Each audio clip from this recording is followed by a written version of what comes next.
I'm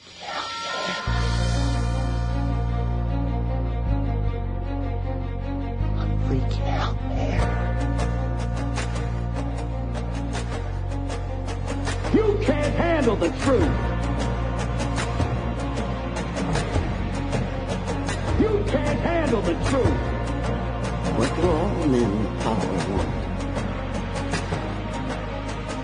More power. My name is luca-zanna. I was an Italian by birth, and I became an American by choice. Our lives and freedoms are in danger. This is not a dream. If you're listening to this broadcast, you are the resistance. All systems go. Welcome to Love, Guns, and Freedom. Here we go, guys and girls. You're listening to Love, Guns, and Freedom with luca-zanna on KTOX 1340 AM and also 104.1 FM. Guess what? Today is my anniversary. And I'm not talking about wedding anniversary or things like that. No, I'm talking about my anniversary on the air. It was exactly 4 years ago. Let's see, 2017, 2013, October the 26th. No, excuse me, October the 29th. Wow, I guess to the date. And that day, was my first day on the air. It seems like a lifetime ago, and also seems like yesterday. And I can't believe it, they didn't kick me out yet. But more important, I can't believe it. I had the strength to stay on the air. Because as I said many times, I am not here because I wanted to be on the air. Don't get me wrong, I enjoy it. I like to meet people. More important for me, it's like a learning lesson. I had the opportunity to meet a great, beautiful part of humanity. Many of them I agree, many others I may disagree. Doesn't matter. I think it was incredible. It is an incredible experience when it comes down to enrichment, my knowledge, my opportunity also to have an open mind on many other things that normally I would have probably. I don't say that I'm a closed mind. I'm always open, but it would have took me more time. Okay, so I think this was really a great opportunity, and I'm grateful. I'm grateful first of all for the opportunity to the first owner of KTOX, late Mr. Dave Hayes. That I said many times, I have a lot of things I agree, and many other things probably as many as I did not agree. But I was a great human being. I really enjoy him. Even we had political differences. But one thing we had in common for sure, he always gave me the opportunity on the air, while he was the owner, while also, of course, he was the person who started me on the show. He gave me the opportunity. He invited me to have complete freedom of speech, even when normally I probably would drive him crazy. I know that. And I respect that immensely. And that's why also one more reason why when I'm on the show here, there is no censorship. All I ask always politely, we have some FCC rules to comply. That's it. And if you have a logic, if you have some sort of, whatever sense makes for you, that's fine. But bring some logic. You can say whatever you want. I have people here that normally they will never have access to any other radio show. We talk about everything. There is no censorship. There are no taboos. We can discuss everything you want and doubt everything. And I really invite you to doubt myself. As I said, do not trust anything I'm saying, but at least I would like to give you the opportunity to verify, to give you the curiosity, to start your journey. Sometimes I may be wrong. If that's the case, I'm sorry. But I never do that intentionally. That's the bottom line. So that's the opportunity I have, and that's why I always say I'm thankful. And of course, I also want to be thankful to the new owner, Mr. Steve Rubin. I mean, after all, it's his gig, this one, and I completely understand. I'm not exactly a typical show out there. This information that we share on the air, and of course, I also have my own show on the internet, lovegunsfreedom.com, but on the air, they're kind of very heavy-duty topics. So I'm really thankful to him, too, to allow me to continue this journey. Now, one person that probably was one of my first listeners, I can't believe it, even listened to me at the beginning, because, I'm not saying that I'm good now. Of course, I'm just a regular guy, as I say, and I'm trying my best with my limitations, my English, my grammar, whatever. But for sure, 4 years ago, wow. What is that? A microphone? And most of the times also I was live at the beginning. I had to push buttons. I tried to understand exactly what I was doing. I mean, seriously, God's help me. So that's it. All I'm saying, I have a good memory also when I had a great fellow American who probably was one of my first listeners. His name is Ronald O'Donnell. That, of course, also is the man that really gave me hope to understand that all these separations between parties, Republicans, Democrats, is just a joke. We are Americans, and sometimes I think we agree on many things more than we believe, especially when we stop following the party leaderships. They are both corrupted.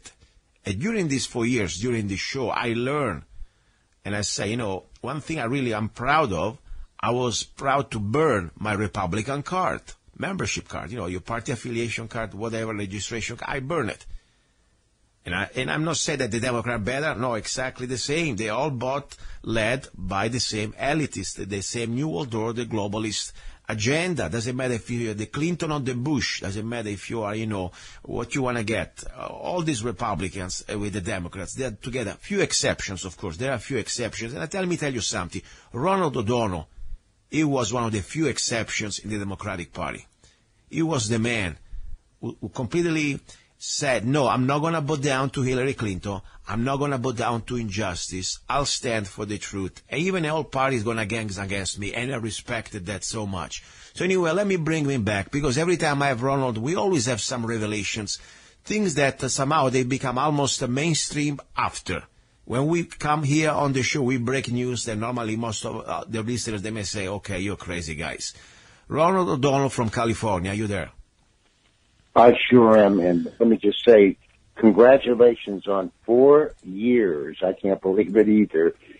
On the radio, and what has happened in 4 years, and oh my goodness, since 2013, it's incredible. So congratulations, my friends. And you've done, I believe, a very, very wonderful job. I don't think there's anybody out there that can say otherwise, especially for an immigrant. Uh-oh. It's true. I mean, it is true. You're right. Listen, I always remind myself about that because, when I was a child, or at least a teenager, a young man, I was dreaming to come to America, okay? But to come to America, and the first generation, very well, we all had, you had probably your grandparents coming from another country. It's not exactly easy to apply for jobs where the skills, your main skills supposed to be language, okay? I know many immigrants came here. Normally, they were lucky if they were find jobs in I don't know, farming or breaking rocks or going underground as miners, okay? That was pretty the typical job of a new immigrant. They are tough jobs. They worked with an axe and a pitchfork. Exactly.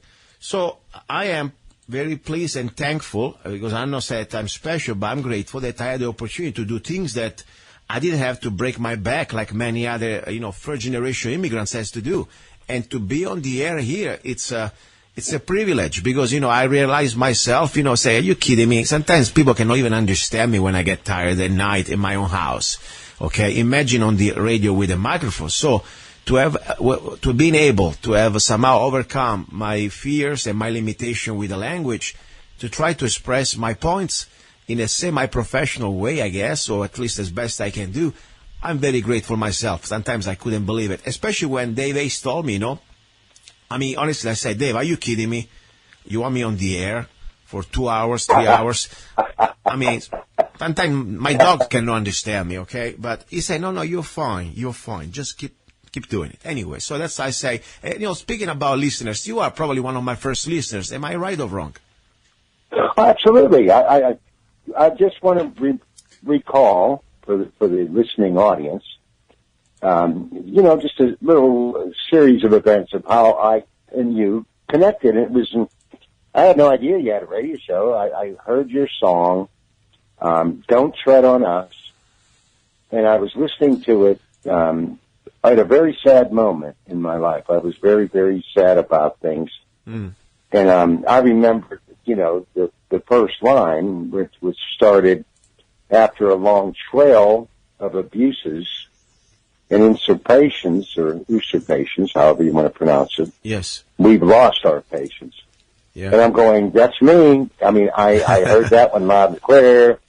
And I didn't know I felt that way. I just didn't, but no one, I thought I was all alone. I thought I was the only person that ever felt as lonely as I did in politics, in the Democratic Party, in America, in what's going on here. For the last, 4 years, we found out it's been going on for 20 years, but we just started, discovering that. I'm 66 years old. I'm a law school graduate. None of this was ever discussed in law school. I don't have to tell you that.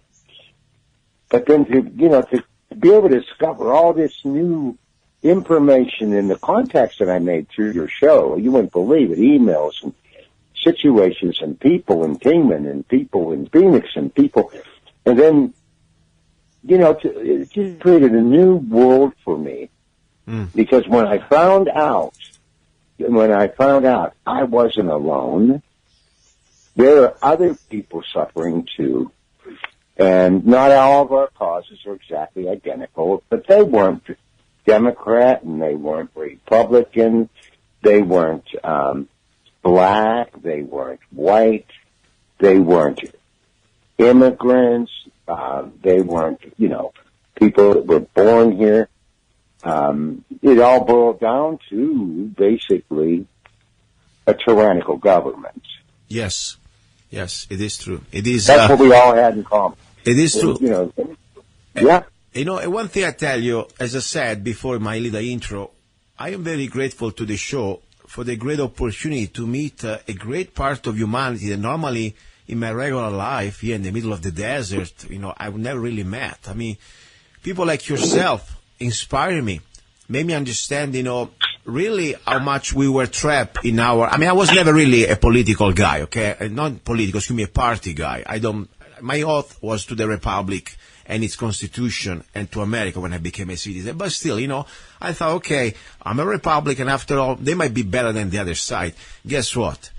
I realized so much during the last 4 years, thanks to you, people like yourself, how much we've been by design separated, put against each other. And, yes, we have sometimes some differences in socioeconomics or other things. But at the end, as you say, one thing, we are facing the same tyrannical government that is no more our government. It's a government of elite of people who would want to control the world and create a global government. So that's, for me, was the most powerful thing that I learned in this show.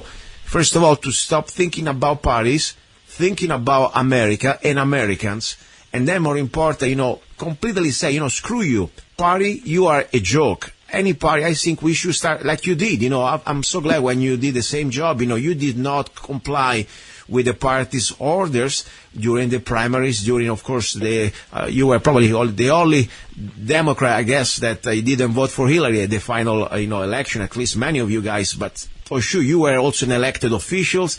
You were part of the committee of the DNC. I mean, you had a lot of grief to bear when you did the decision you did. I mean, so that's why I'm very proud of you. And let's remind a little bit also your political background. I mean, you ran very successfully for the California Senate seat, and you won. That's right here in the desert, right across the Colorado River from you. Yeah, right here in our desert. Yeah, you won the primaries against every type of, your party pretty much stabbed you in the back just because you. No, they did worse than that. They actually ran against me. Yeah. And they put up an endorsed candidate, who's the vice chair here, and I beat him 3-1, soundly, thrashed him. Yeah. Thrashed him, because people here also have the same belief that the party no longer speaks for us. Yeah. And that was what that message was, loud and clear to them. Yeah. Because they put all their money, all their efforts, everything against me. And I was not the endorsed candidate. I was just, one of your radio listeners who, decided to go ahead and run for office. And then I won. That made me go on the State Central Committee, and when I got that chance. Yeah. No, I remember that. I was so proud. I'm so proud of you. I mean, that was amazing what you did. I was so happy because it gave me a reason to live it told me, I'm not alone. There are 147,561, I never forgot it, people here that actually got out of their house, went down to the polls, pulled the button for me, or filled out the form for me. So from the first show, when I talked to you to today, we are not alone. We have 140, almost 150,000, and it's growing. It's growing. And of course they're upset about it. Yeah. But there's nothing they can do about it. Yeah. And I'm only hoping that more people, I'd love to help candidates there local in Arizona that want to run for office. I could teach them, I'll give it to them for free. I'll email them how to get started, how to, get through the paperwork. Because that's really the biggest obstacle.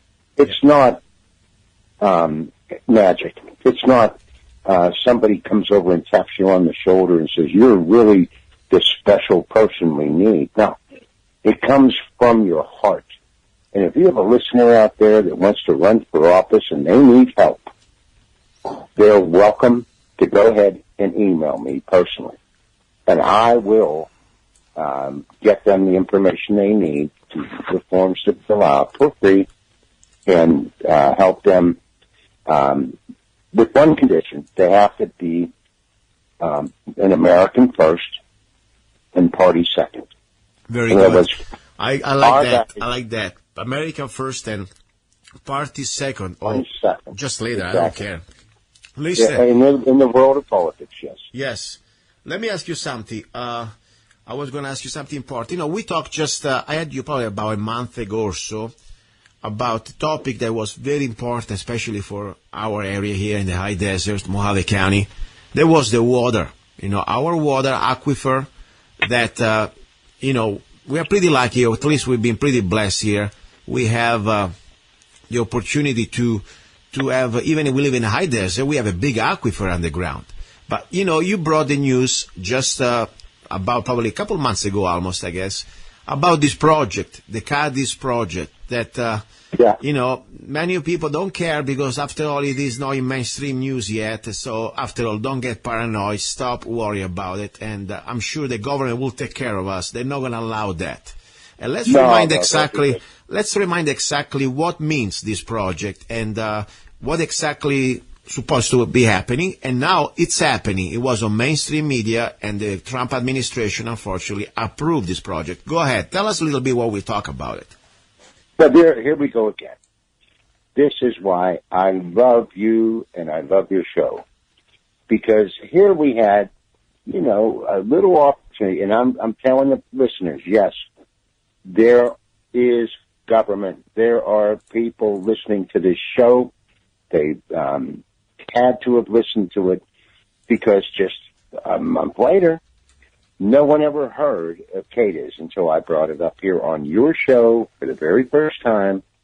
And then all of a sudden you saw in the news the Desert Sun, which is the desert out here, Palm Springs, local newspaper that goes to the border.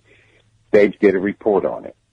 And no one ever saw a report on cadiz, C-A-D-I-Z. No one ever Googled it. No one ever even considered it because it was all under the table. Yeah. And we put it on the table on your show. Go ahead. Continue, please. Well, I thought that was me.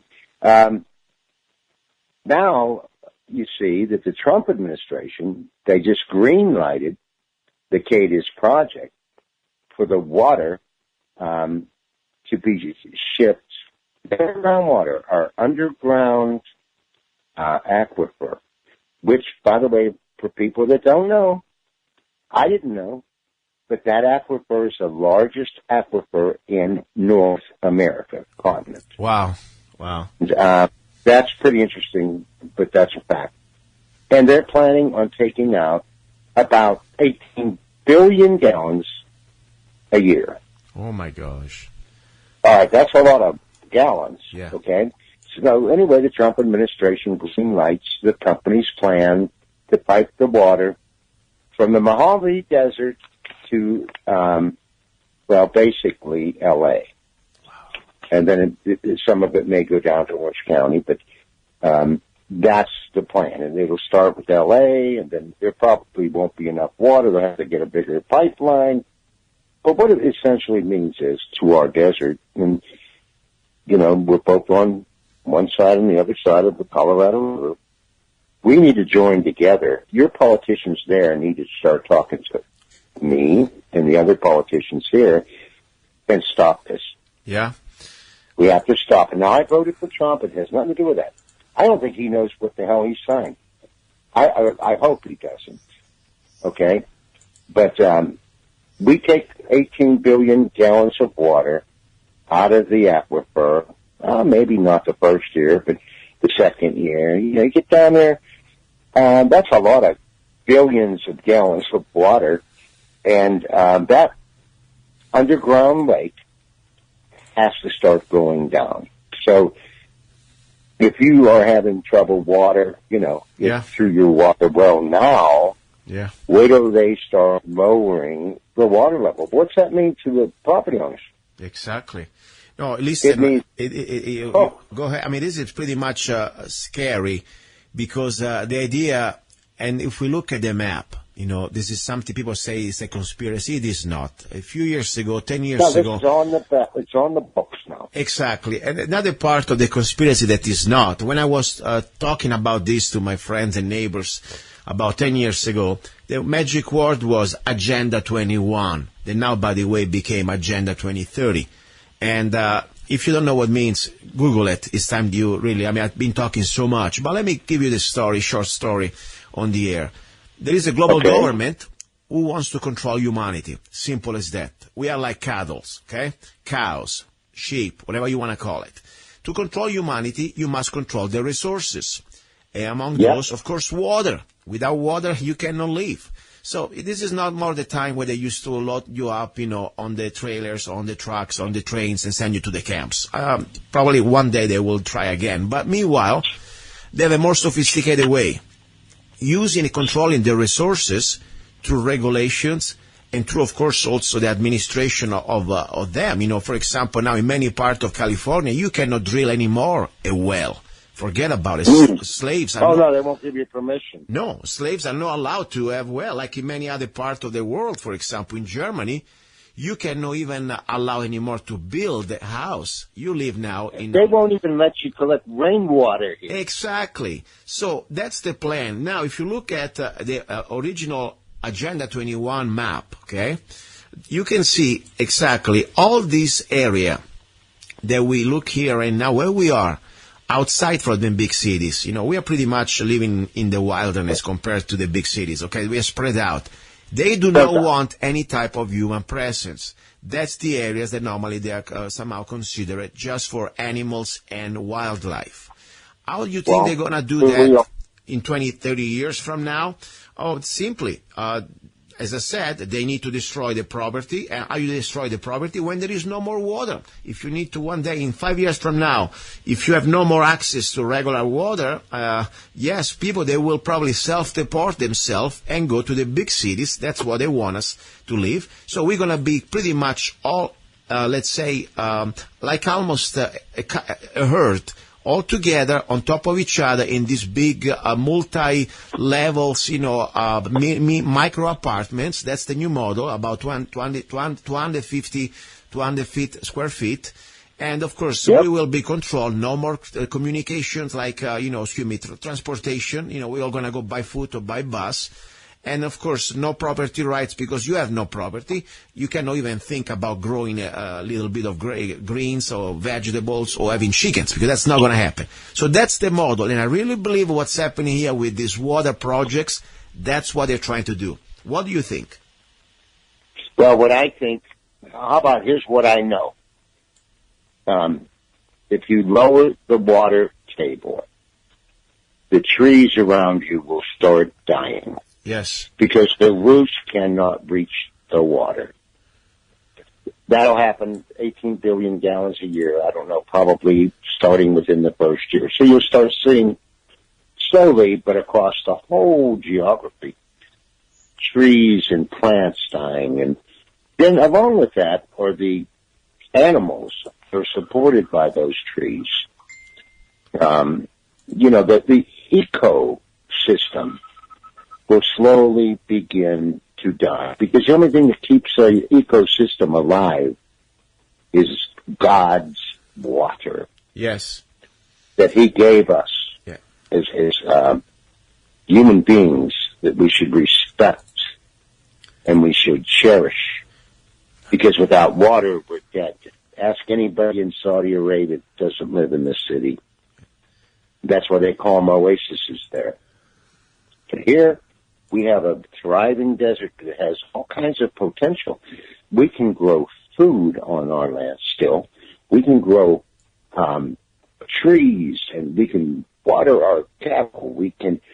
Come on. Without this water on this whole area, and we're talking hundreds and hundreds of miles, square miles. Yes. Of desolation, of death. Yeah, death is the right word, exactly. That's why I really think this is important. I tell you, Ronald, this is the only reason why I am still on the air. Even if I may be a small voice in the desert, or I'm here and I don't know really, sometimes I think I'm talking to myself, I don't care, because I know somehow I need to do what I can to at least share this information. I know that many other main or bigger, let's say, media out there, even local media, they don't touch this stuff. That's very sad. They don't want to talk it, because and I know the media is controlled. But they listen to this show, I'm guaranteeing you, because when they brought charges against me and tried to throw me out of the Democratic Party, yes, the only thing that held them back is they couldn't, because, and I didn't know this, but because as an ex officio member, and that's what you're called when you get the majority of votes, whether you're Democrat or Republican, they don't have authority to overrule the vote of the people. Okay? Yes. So now there's 147,000 people that are all dependent on this water just here on the California side of the border. Yeah. And there's an equal amount of people that are on your side of the border that can't vote for me. But we need to educate them. We need to wake them up. We need to get the politicians on your side of the border to listen to this. Yes. To pay attention. That's my next goal. Yeah. I would like to get, first of all, anybody out there who cares, who's listening, who's not just a listener, but is also somebody say, okay, I got this information, I need to do something. This is about not just our future, it's about our present. We're going to be still around here because it's happening right now. The Cadiz-Project, it will suck completely dry our high desert in Mohave County. And you have no value. Forget, you can't sell dead land. That's why they call it the Death Valley. Look at Death Valley. There Exactly. So we got to get everybody here. Forget about which party are you from or what type of political affiliation, if you like. Not a living tree, not a living animal, not a living plant. Exactly. If you Death drink water, Valley, we are together. Arizona. Just call it Death Valley Kingman. Yes. Death Valley, all the little towns there. Yes. We'll have all these little death valleys. Exactly. Okay? And, the water will be over there in San Diego or Orange County and definitely L.A. Yeah. And then we get to live in Death Valley. No, exactly. This is so important. This is so important. And I said, now this is time, you listeners.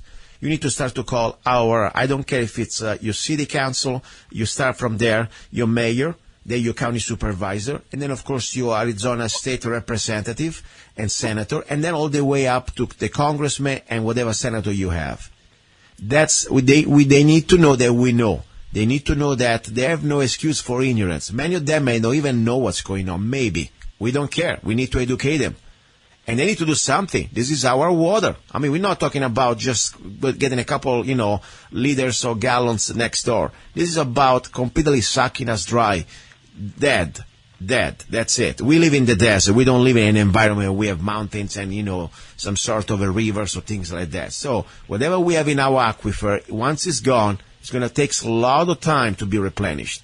So I've called a billion years. Exactly. So they can wipe out 1 billion years of history. Wow. In about 5 years. Oh my gosh.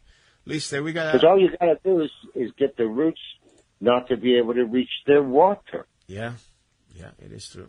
That isn't going to take too long. Please, and they don't care. What do I mean, you look know? at Death Valley. Nobody over there is complaining because there's no one there. No, Ronald, what about your local elected state politicians in the high desert? Do they talk about this? Are they aware of this? No. They're not. And as I told you, I'm running for U.S. Congress now over this. Yes. And I don't have, any support. I didn't have any support before. But I'm using it because basically it's a platform that I can use. And I'm on Social Security. I'm using my Social Security money that I have left over, which isn't a lot, to self-finance my campaign. And what I'm hoping to do is bring this issue all across America. I'm not running just for the state Senate anymore. I'm running for U.S. Congress. Yes. And I already have like 4 people running against me, and it's all going to be fine. See how it works out, just like the last time I did this. And by the way, for the audience, I never ran for anything in my life, so I started looking at these issues. And if you're young, boy, I'll help you, because we need you young people out there listening to get involved in your future. Ours is pretty much precast now. But you still have a young, thriving future that this is going to affect you.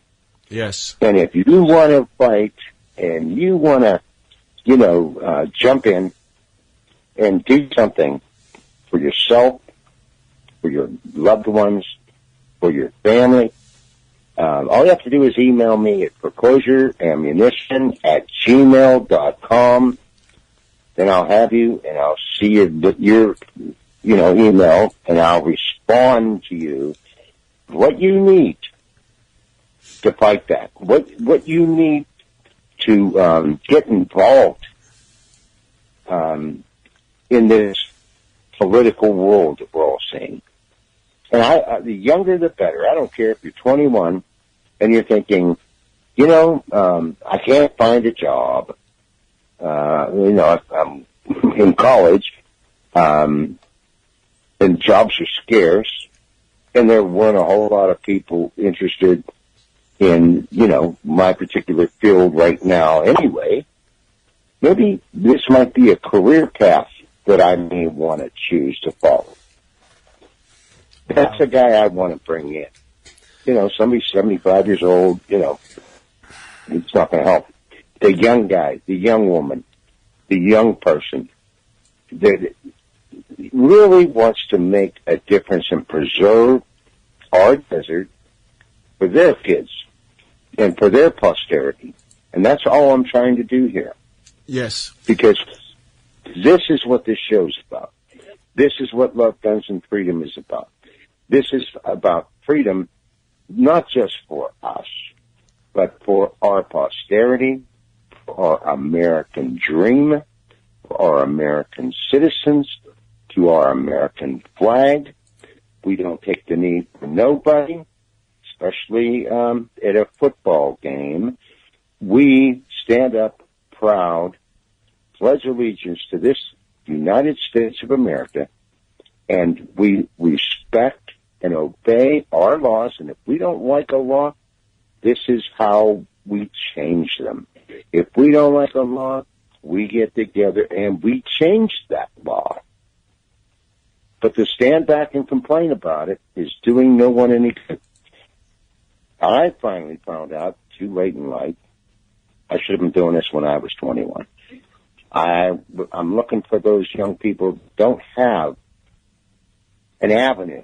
They don't have a way to reach out. And I'm believing that with KTOX show, Love, Guns, and Freedom, and with luca-zanna as a perfect example of immigrants and where they should be, how they should act, and the opportunity that's available if you just do it the right way. I mean, we can really turn this whole nation around. And if I can do anything to help, foreclosureammunition@gmail.com, and I will help you. Perfect. Listen, Ronald, I need to thank you now. I got some other information I wanted to share, but before I go ahead, I'll let you go. What do you think about really what's happening right now also with the Hillary situation? I mean, you were the first Democrat, in my opinion, that at least elected of a Democrat, not just a regular party member, who exposed Mrs. Clinton during the primaries and, of course, during the general elections. And you completely refused to support her. And now we have a lot of things that finally they're coming out on the mainstream media, like the last few days, this scandal that is not really anything new for us. We've been talking about that, the uranium one, the Russian connection, that, of course, talking about Russian connection, they were pushing it on Trump, this collusion with Russia. Now we have evidence that she, with, of course, her foundation, sold us out all our 20% of our national uranium to Russia. Do you feel a little vindicated about that in your own party now when this is coming out public now, mainstream media? Well, I think that might be why I have a chance to win the election, because now the truth's coming out that we discussed on this show back when they said, oh, he's just a raging old man. Now, I didn't bring that up because I'm some kind of a psychic. I brought it up because I had the facts. Yes. And that was like 2 years ago on your show. I told people, and this is why I will not vote for Hillary Clinton. Yes. You remember, I used to say Benghazi, Benghazi, Benghazi, just to drive home one of the things, But, these things now, we're finding out that Comey was on Hillary Clinton's board of directors, and that's our FBI agent that resigned, for the Clinton Foundation. That is the same Clinton Foundation that after she lost the election in January, she transferred $1.5 billion from the Clinton Foundation to the country of Qatar. Yes. Now, you gotta, put a little connection there. He's on the, our FBI, the head of the FBI is on the Clinton Foundation, and that would have required his approval of transferring $1,500,000 out of our country. And now here we go another. McMullen. He just resigned yesterday. Okay. At least it's rumored that he resigned. I haven't seen his letter, but I believe he has. It turns out he also, and he's the special prosecutor appointed to go ahead and investigate Hillary Clinton. It looks like he was also on the Clinton Foundation.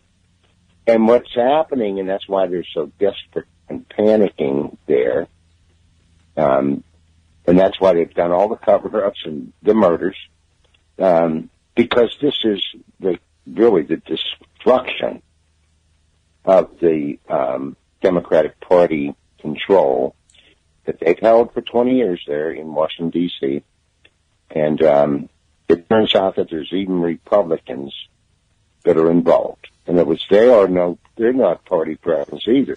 The Republicans will sell out also for money. Yes, of course.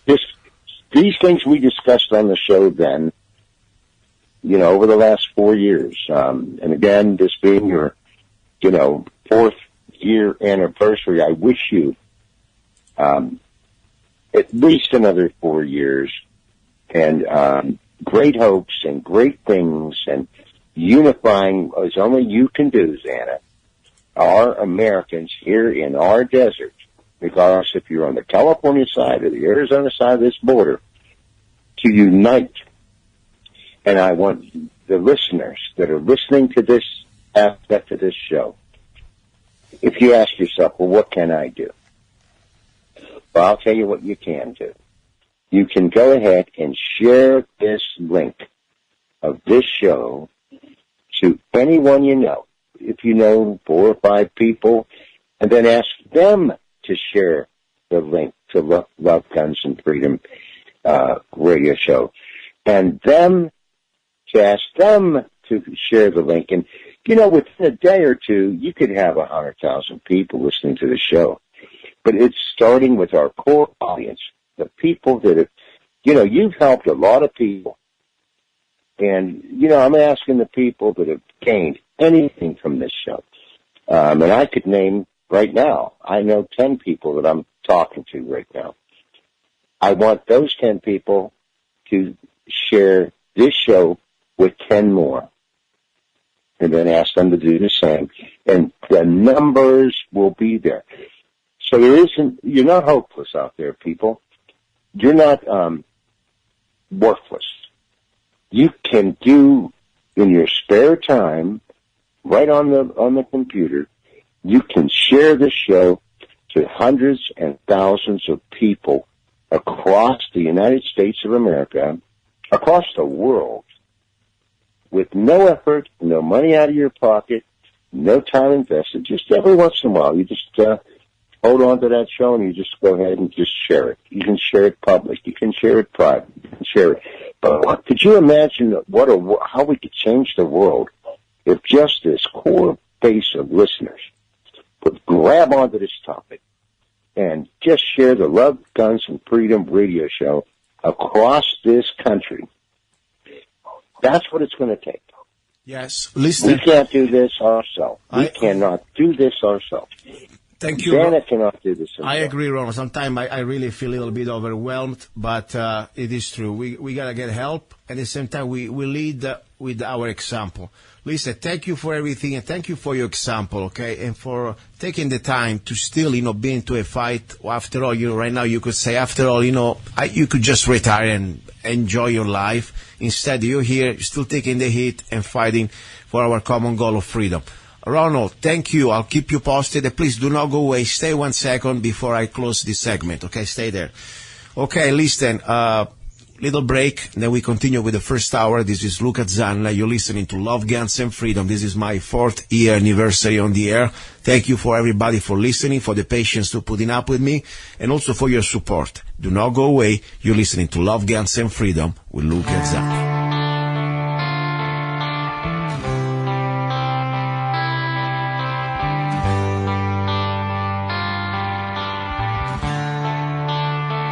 Don't tread on us, we're not afraid.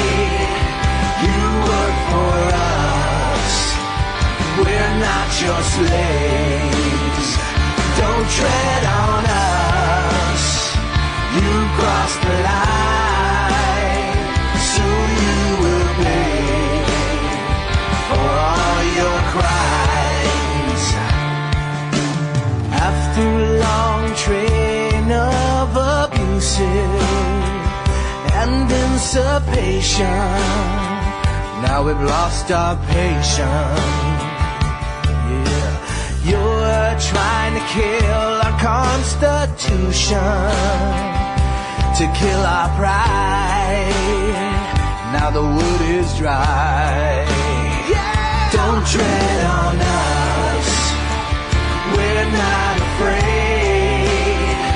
You work for us, we're not your slaves. Don't tread on us, you cross the line.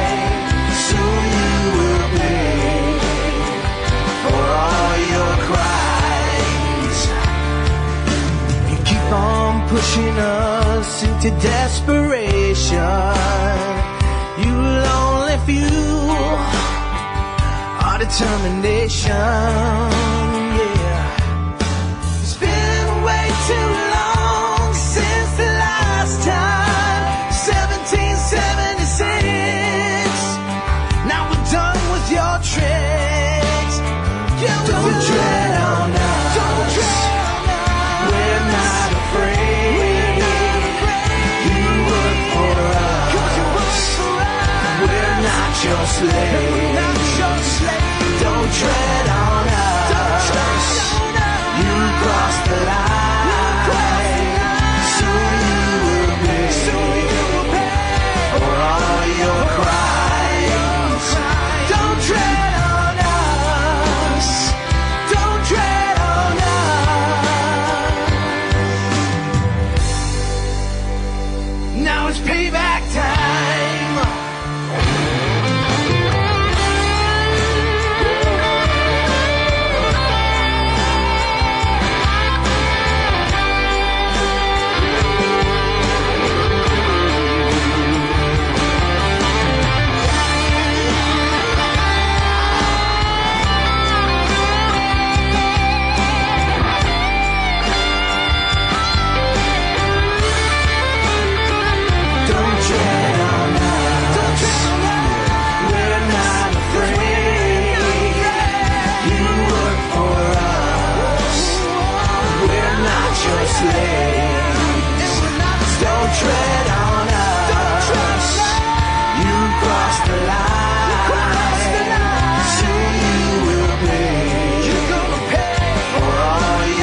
Hey, you. Yes, I'm talking to you. You deserve a break. Enjoy a moment of indulgence. It's time for Zanna Coffee. Guilt-free pleasure. Zanna Coffee is the organic coffee to amplify your senses and enhance love for life, liberty, and the pursuit of happiness. Only the best organic and GMO-free coffee beans from around the world that I selected. Zanna Coffee brings you happiness in every cup. Fair trade certified, sustainable organic coffee. That means we do not use slaves. Free Zanna songs with every coffee bag. Find Zanna Coffee at www.zannacoffee.com. www.zannacoffee.com. Get your coffee bag now. Don't be cheap. Life is too short and you deserve the best. Zanna Coffee. Here we go back into the studio. You're listening to Love, Cancer, Freedom with luca-zanna. This is the final segment of the first hour. I tell you, I got a very important interview during the final hour, during the third hour, with somebody that you know, that I've been talking about him for years, at least the last 2 years. He spent almost 2 years in federal prison waiting for trial. And, of course, I had him on the show before his arrest. I had him on the show during the jail time. I also had on the show his wife several times. This is incredible news. I mean, and they are good news. And I'll tell you more during the third hour. All I want to tell you, his name is Eric J. Parker, that, you know very well. The media called him the sniper of the Bundy Ranch. Him, and also his friend, Scott Drexler, from Idaho. They were both found, let's put it this way. I say not guilty. Even technically, they plead guilty, but of a misdemeanor. Yes, originally the federal government, the prosecution, they were trying to charge them. They were facing 120, 130 years. Minimum sentence was 60 years. 11 felonies. I mean, that was huge. First trial, the jury was hung. I mean, we're talking about 11 against 1. I mean, it was huge. They tried them again for the second time, talking about double jeopardy. And guess what? They still made it through. And finally, you will listen to all the story, all the details, exactly what happened just a few days ago, just this week. Bottom line, the federal government gave in. They found the only way they could somehow get some sort of a funny victory. It's not even a victory. I mean, you go from 11 felonies to a misdemeanor. Yes, they destroy 2 years of their life. That's true. But at the same time, this man, they did not plead guilty or anything that was really something that could have destroyed their life because they weren't guilty. That's the bottom line. So don't miss the interview with Eric J. Parker. Now it's free. He's on probation, but you will listen to the details. And as I said, this is not about if you believe or not that Eric J. Parker or the Bundys are right or wrong. This is about the due process. If you still believe that we have a government that's supposed to follow our Bill of Rights, our basic due process as a free human beings, as a free Americans, or you believe that the government can do whatever they want just because they feel like it, if they don't agree with you, they can just put you in the dungeon, drop you in the hole forever, not even facing an opportunity to have a, bail or a speedy trial, nothing. You will listen to the details. That's all I can tell you. Please don't miss it. Now, talking about here, double standard. I mean, guys, I'm not a Trumpy, okay? I think that Trump has things that I would like to have better. Many things I don't think is what exactly my ideal candidate at all. So many things I believe that also is compromising. But at the same time, there is something that I must tell you is very disturbing what's happening. This sort of caving in. I mean, he had some great ideas, at least some very good points before the elections. Even just a few days ago, he said, yes, I want to release the documents of the declassified documents from the CIA about the JFK assassination. And I said, wow, that's great, especially because we heard that the CIA, they didn't like that.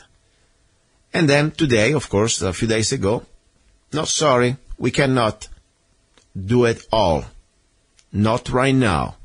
So the point is, listen, I wish he would say that. Sorry, American people, unfortunately, last time a president really tried to stood up for the truth and tried to expose the real secret government, Grassinol, that's the keyword I need to give you. He got shot. He got murdered. That was JFK. The last president who gave us a real warning about really who's ruling the secret government, the secret society. And, he tried, and he got killed. Now, Trump, I think that he really maybe wanted to do it. I want to give him that type of credit, at least to stop the globalists, at least to stop the global agenda. But now I start to see too many things that are coming in. I mean, this situation now that is getting along with the CIA to suppress a very important part of this information. That's not right. And I said, I wish the president would say, listen, sorry, American people, I cannot tell you the truth because I'm going to get killed next. That's the reality. And the reality is that right now, it's time for another 1776. I'm sorry. I mean, I love America. I love this republic. When we have a government so corrupted to the bones, I mean, look now the latest from Hillary Clinton. Forget about the 30,000 emails and the server. Think about it at the same time, she just, nothing happened to her. Everything's fine. The FBI, all the scandal, we know the story that was a cover-up. I mean, anybody else would have facing years and years of real federal prison there. Nothing happened to her. And Benghazi, forget about Benghazi. Of course, I don't want to forget about really American innocent lives. They were murdered. No, but let's look now at $140 million, $150 million that she got to the Clinton Foundation. We know very well now that this is mainstream media. We're talking months before everybody else, years before everybody else on mainstream. Me and Mr. Ronald O'Donnell, that by the way is a Democrat, good for him, exposing the facts, the scandal with the Hillary Clinton Foundation, the Clinton Foundation, of course, and the uranium and the Russians. Now it's on the open, now it's official. And guess what? And what we're going to do? So far, nothing. Jeff Sessions, Attorney General, so far, all his main concern is about going after the marijuana, medical marijuana in the States. Really. Or, congratulating, as he did, just a couple months ago, the prosecution against the Bundys. Great job. Really. Meanwhile, the real criminals, they're laughing at us. The reality is that we don't have any more justice for all. I know it didn't happen just today, but now it's really on the open. This is something to a new level. And what I like to beg here, listen, I am no party allegiance. I don't start to call me Republican because I am not. Maybe I am leaning libertarian, but I have no parties. My only party is the truth. My only party is the Constitution and Bill of Rights. Now, my message is especially for people on both sides, but especially people that they think that they are liberals. This is not about being liberal or being conservative. This is about do we want to still live under rule of law or we want to live under the selective enforcement of the law? And that's why I get so frustrated when I see Democrats especially, you try to bring facts about, let's say, Hillary Clinton and the scandals, and more important, forget about the scandal. I'm talking about alleged crimes, serious crimes. They start to bring, and Bush did that, and Bush did that. Who cares about Bush? I would arrest them too. I mean, seriously, evil does not justify more evil, okay? That's the bottom line. So please, stop for a moment to be a partist zombie. Do not pledge allegiance to the party. Let's pledge allegiance to the rule of law. This devil, I don't want to call her a woman, I don't even think she's a woman, and her husband allegedly have broken so many laws that really they are above the mafia. These people are above everything, everybody. No, even the president, like President Trump, now that he has some authority, can't even do anything. Seriously, what's going on here? That's all I'm saying. Now, 4 years on the air, I must admit it, sometimes I really get overwhelmed. Sometimes I say, why am I doing this? Do I really need to do this? Why do I need to do this? After all, I got so many things. And I'm tired, and I have work to do.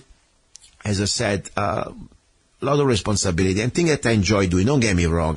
And don't get me wrong, I also like to be on the air because I like to at least communicate, and I met great people. Really, serious. I met great people through my listeners, and of course my guest. Sometimes it just overwhelms me and say, why am I doing this? And I must tell you, more than one time I wanted to call it off. Because I have so many things, I'm not really say, oh my gosh, I can't wait Sunday. No, sometimes it's an effort. But I need your help. And the only reason why I want to be here is because I still have the opportunity to say things that I believe they are important. They are bigger than me and my life. I mean, listen to the interview at the end. Listen to the first part of this interview with, Ronald O'Donnell, talking about water, talking about something that belongs to everybody. I mean, this may be a small little microphone in the middle of the desert, but I know that this show, it crossed the ocean. Thanks to the internet, thanks to your help sharing my YouTube, it went everywhere. And all I can hope that doing my little part can inspire other people doing their little part. And doing that together, we can at least oppose and stand up against evil. That's all it is about. And we want to live free. Yes, we're not going to be anybody's slave. I don't want to be a slave of the Bushes or the Clinton or the Obamas or the Rockefeller or the Rothschild. I want to be a free human being. And these people must be exposed and must be, lawfully, prosecuted. And they must have a trial too. I don't believe in execution, but they must have a fair trial, but they need to be indicted. It's time to indict Hillary Clinton. It's time to reopen investigation 9/11 and get the Bush out of hell, because he's from hell, Bush too. All right, let me shut up. Ready for our number 2? We have a great guest, great hour about Second Amendment news from Arizona. Great guy. I love him. It's really good. A lot of good information. Meanwhile, by the way, today when you listen to the show, I'll be at a gun show in Havasu. If you listen to the show, I'll be there. I'm teaching a CCW class, okay? Talk to you later. Ready for our number 2. Do not go away. And don't forget, drink Zanna Coffee at zannacoffee.com. You're listening to Love, Guns, and Freedom. Awaken the warrior in you with Scotty. The new AR-15 rifle by Zanna Enterprises, LLC. I am Scotty, Norse goddess of winter, hunting, and just revenge. I am Scotty. I am Scotty. I am Scotty. I am chambered in 223 Wild and can shoot 556 NATO and 223 Remington. My trigger is crisp and fast. An average of 4 pounds out of the box. Call me a fast girl. I can shoot over 5 rounds in 1 second. But I'm focused too. With only iron sights and no bench, I can hit 1 square inch at 25 yards. I am Scotty. I am Scotty. I am Scotty. I bow down to no one. I am independent. I am fierce. I am a warrior. My Viking spirit has been reborn in a fabulous new body, all made in the USA. I am Scotty. I am Scotty. I am Scotty. I can withstand a loaded Humvee running over me and still look pretty. I am Scotty. Find me at www.ar15shop.us. I am Scotty. I am Scotty. I am Scotty. I am Scotty. I am Scotty. I am Scotty. I am Scotty. I am Scotty. I am Scotty. Find me at www.ar15shop.us. I am Scotty. Here we go, guys and girls. You're listening to Love, Guns, and Freedom with luca-zanna on KTOX 1340 AM and also 104.1 FM. This is the second hour, the hour about guns. 4 years on the air. Today is my anniversary. I cannot believe it. If I had to say one reason, probably the most important reason why really I chose to stay here and doing every week what I'm trying to do, honestly, it's for selfish reasons. And I'll tell you right now, I had the opportunity to learn so much from my guest. Things that normally, topics and information that normally I don't know where I could have found it. So I tell you, this is for me a great opportunity. Don't think I'm here to try to preach in you, because I'm not a preacher. I'm terrible, by the way. You know that. I'm just a regular guy. But more important, when it comes down to topics like the Second Amendment, our rights, and, information, the laws, Know your rights. Otherwise, you have no rights. So, more important, you must know also our laws, especially when you are in your state. Know your state laws. You know the federal laws, because when it comes down to the Second Amendment, it's already something that, supposed to be pretty simple. The right to keep and bear arms shall not be infringed. But you know how many times they try to infringe on your face. So you better know every time we have a law that especially is a good law to try to protect our rights. And this is really what happened, what's happening in Arizona. We had very great people, not just today, but it's been like a struggle for years. They've been fighting at the Capitol, lobbying to try to organize us, the voters, in getting involved, not just going to the range and blasting rounds. Getting involved with our rights start with our, elected politicians to keep them, some sort of accountable.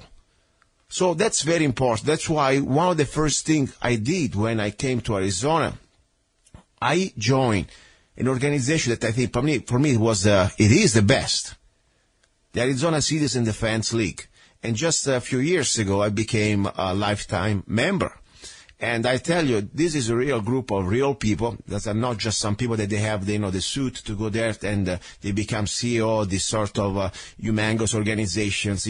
These people, they really do as a act of love, because they take their time, they don't get paid, and they use all the resources they can to get involved at the Capitol in Phoenix and also at local level to defend our rights and always to protect our rights from attacks coming from other people, other states, like, Bloomberg and other situations that we know, California next door. So the point is, it's a great organization. Now, there is a gentleman who's been a Facebook friend of mine for a while. I like him a lot because he's very educated, especially when it comes down to the Second Amendment, our rights in our state laws. And I like it because, I try to always to be accurate as possible. But I'm just a regular guy, even, of course, I'm trying to learn.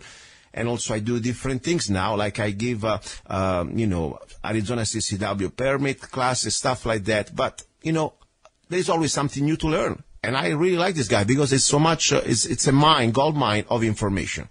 As I said, his name is John-Corey-Wentling, and also is one of the founders of the Arizona Citizen Defense League. Let me bring it on the air. Hey, John, are you there?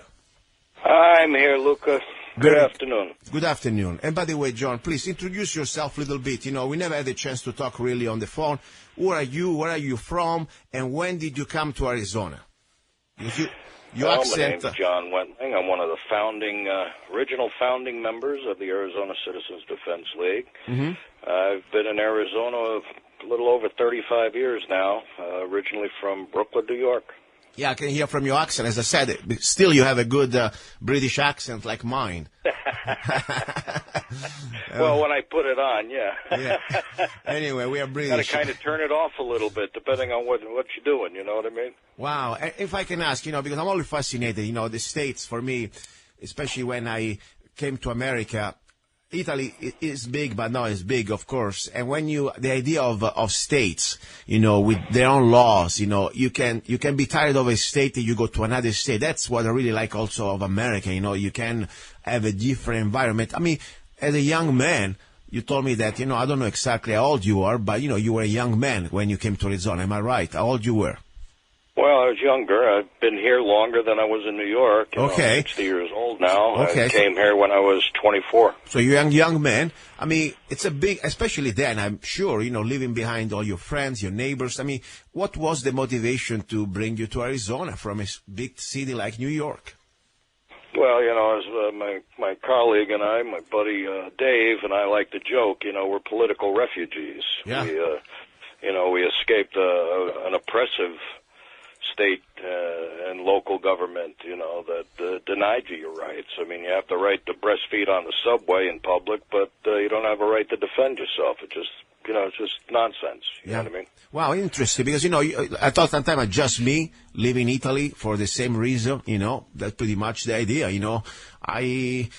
I didn't leave Italy because the weather or because I didn't like the food or things like that. I left Italy because I have no rights. And I understand, when I left California 10 years ago, it was almost, let's say, a deja vu coming back to the same story. So I understand exactly what you mean when you left New York. Now, yeah, California is probably far more restrictive than even Italy is. Oh, don't even get me wrong. I mean, California now it's a new level. But remember something, Italy, the sad thing is this.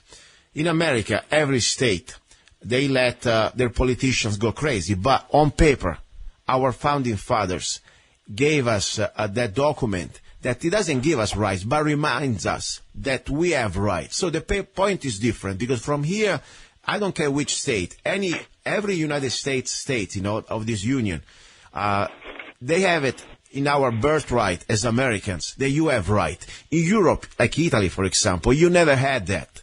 We went back from the time of the slaves, the time of the Romans, the empire, and then the church, the pope, and the kings and lords and the servants. The point, the Second Amendment was never engraved on stone or never even enunciated. There was no right. So the point here, we have a difference. Even the worst state, like New York or California, it's up to the people to take it back. In Europe, they cannot take it back because they never had it. All they need is a revolution to start it for the first time. That's very true. But a lot of cultural differences. But one of the biggest differences I like to point out to people when they talk about other countries don't have such freedom like we have, and restrictions are only common sense because Japan has them, or Italy has them, or France has them. And I have to remind them, but there's one thing that we have that nobody else has, and that's our Bill of Rights and Constitution. Yes. The Constitution is a restraint on government, and the Bill of Rights guarantees certain rights. It doesn't give them to you. Exactly. It guarantees them to you. Exactly. That's very important. Sometimes I talk to, people that they're even, more American than I am in the way that they were born here, and I say, wait a minute, guys. The Bill of Rights doesn't give you right. It just reminds the government, reminds us that we have this right, period. That's the bottom line. Our rights predate the government. Exactly. I mean, they came from God. Exactly. And I've actually, there's some on the left, many on the left, that don't believe that, that the government actually gives you the rights. They're what we call progressive secularists. Yeah. So it's almost as though, they don't want... Listen, I have friends that they are, let's say, secularists, or they don't believe in God, or maybe they have different God's belief, and they still believe that as human beings, as a free human beings, they have their right to defend their life and their liberty, period. And that's no question. That's the bottom line. That's the most fundamental thing, but, it goes a little beyond that, too, because it's also the right to defend others. It's also the right to defend your state or your country. Yes. And that's what, militia means. It's the right to defend. Under Arizona Constitution, defense of the state as well as yourself, and the state is composed of people. So it means you have the right to defend other people.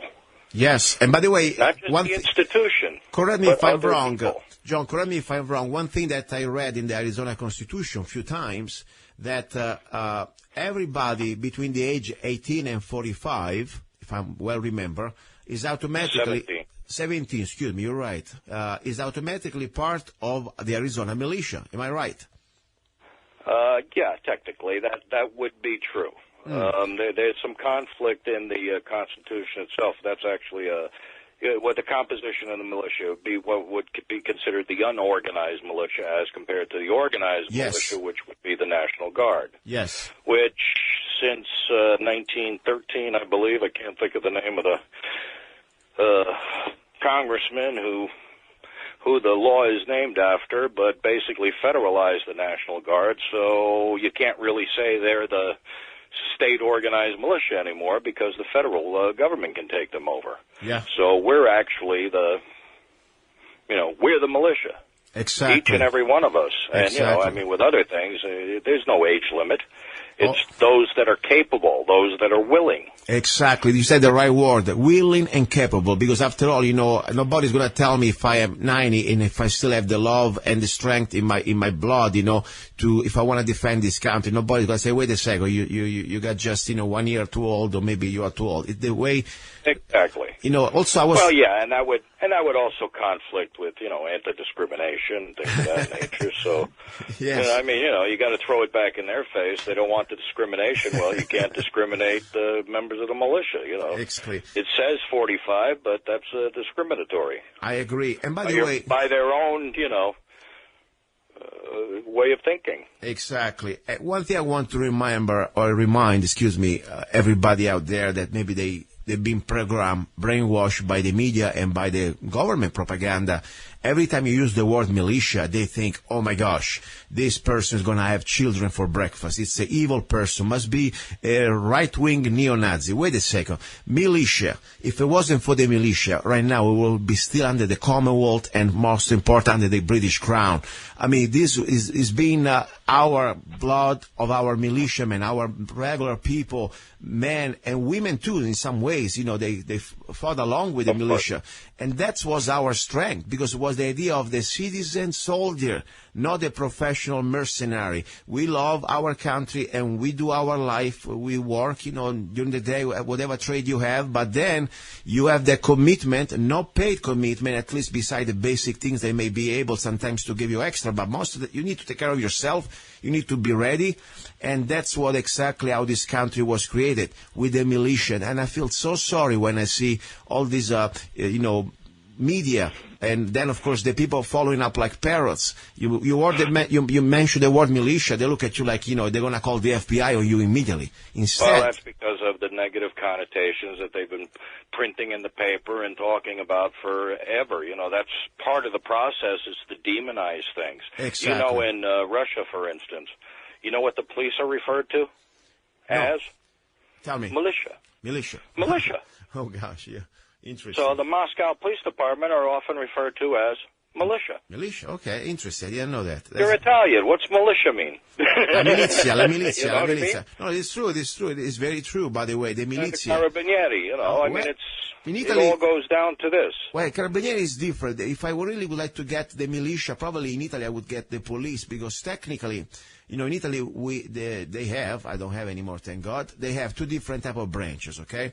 One is called... That's true. The Carabinieri is federal. Yeah, exactly. Not more than federal, it's militarized. They have, military. Yeah. And branch of the military. And the police, it's a technical civilian, okay? But they are both federal. That's another thing, for example, people need to understand when they come down to the idea of sovereignty, not just a state level, but also a community level, city level, county level. Because, if you have like a corrupted organism, then they all three is going to be rotten. Instead, when you have, for example, each city is own police force or independent sovereign in some ways, you have less chances to have a control of corruption. That's the idea. So in Italy, unfortunately, you have a centralized police force, Polizia di Stato, and then you have, of course, the Carabinieri. Same story. And don't get me wrong, I have a lot of friends. We did the military academy together, and today they are in position of colonels or majors in different branches between the Carabinieri or even special forces group. But the point is, unfortunately, that's the way the system is set up. There are good people, but also there are people, unfortunately, they use this position of power, and that becomes part of a lifestyle anywhere, no matter where. Well, that's anywhere you go. It's anywhere in the world. It exactly. happens, Exactly. Power corrupts. Exactly. But absolute power corrupts absolutely. Yeah. So in many countries where you have such absolute power in the hands of so few, they repress people. Very true. Listen. In England, you take England, for example. In England, it is effectively illegal to defend yourself. Yeah.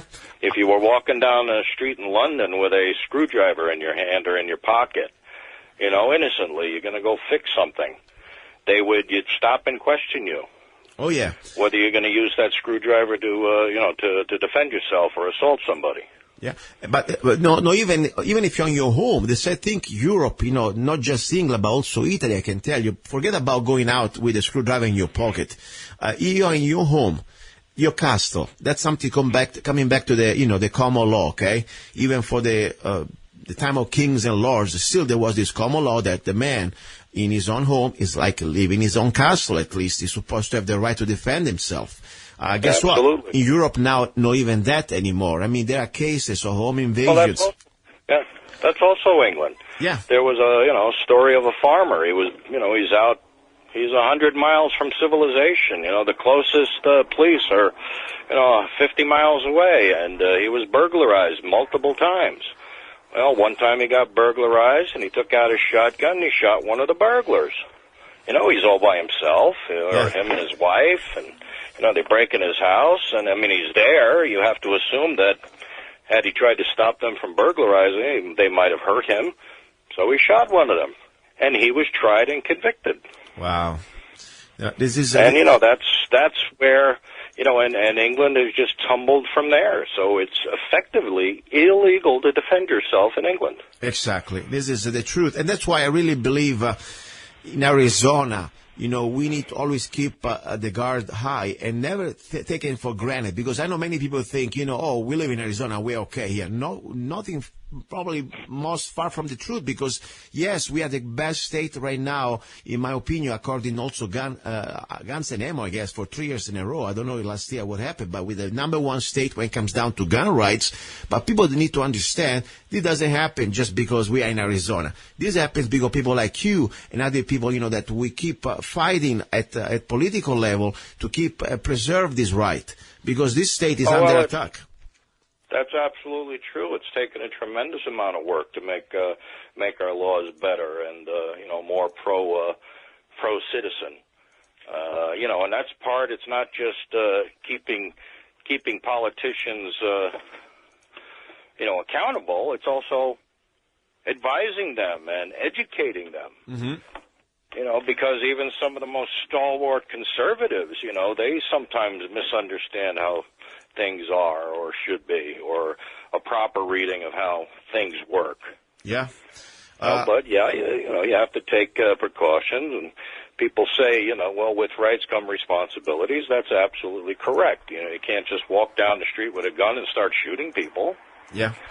And that would be the best analogy to, one of the worst analogies is yelling fire in a crowded theater. Yes. But by restricting gun rights, they're talking basically the equivocation would be going into a theater and having a ball gag stuck in your mouth, so you would be prohibited. Yeah, that's true. From yelling fire, even if there was a fire. Exactly. So gun laws disarm you. And when there is a threat, you can't do anything about it. And also, I do not believe in this collective sense of guilt, because this is something that, they use only when it comes down to guns. I mean, how many people died last night of drunken driving, or they kill other innocent people? I'm sure a lot, and I'm sorry about it.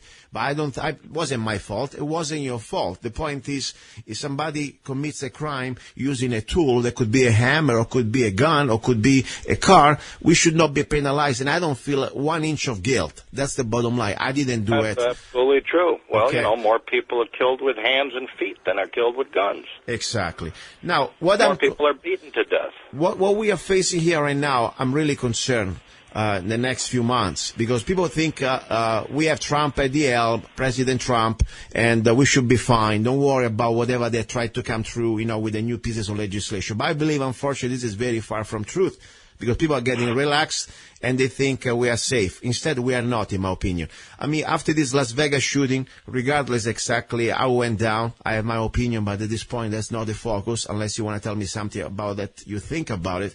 But the point is, they started with this piece of legislation about banning this bump fire stock.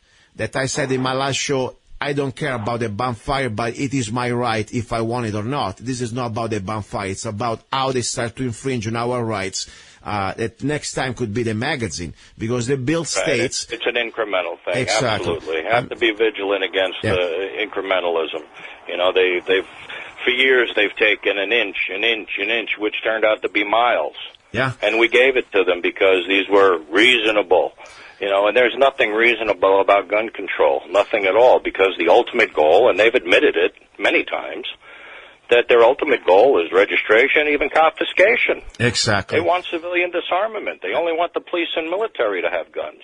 And we've seen how that's turned out around the world. Exactly. History. And I would like to make a case about the people, even the conservative or people normally they are gun owners who believe, after all this bump fire, I don't need it. It's really something that we don't need. It is not even good for self-defense. And I understand I wouldn't use it for self-defense. But the point is, and I said last time, at least a couple weeks ago, first of all, when you open the door to allow a government without even legislation, that would be bad enough, but through a ruling, because after all, the ATF, all they need to do is write a letter, like, these bureaucrats, they can tell you what is good today, what is not good tomorrow.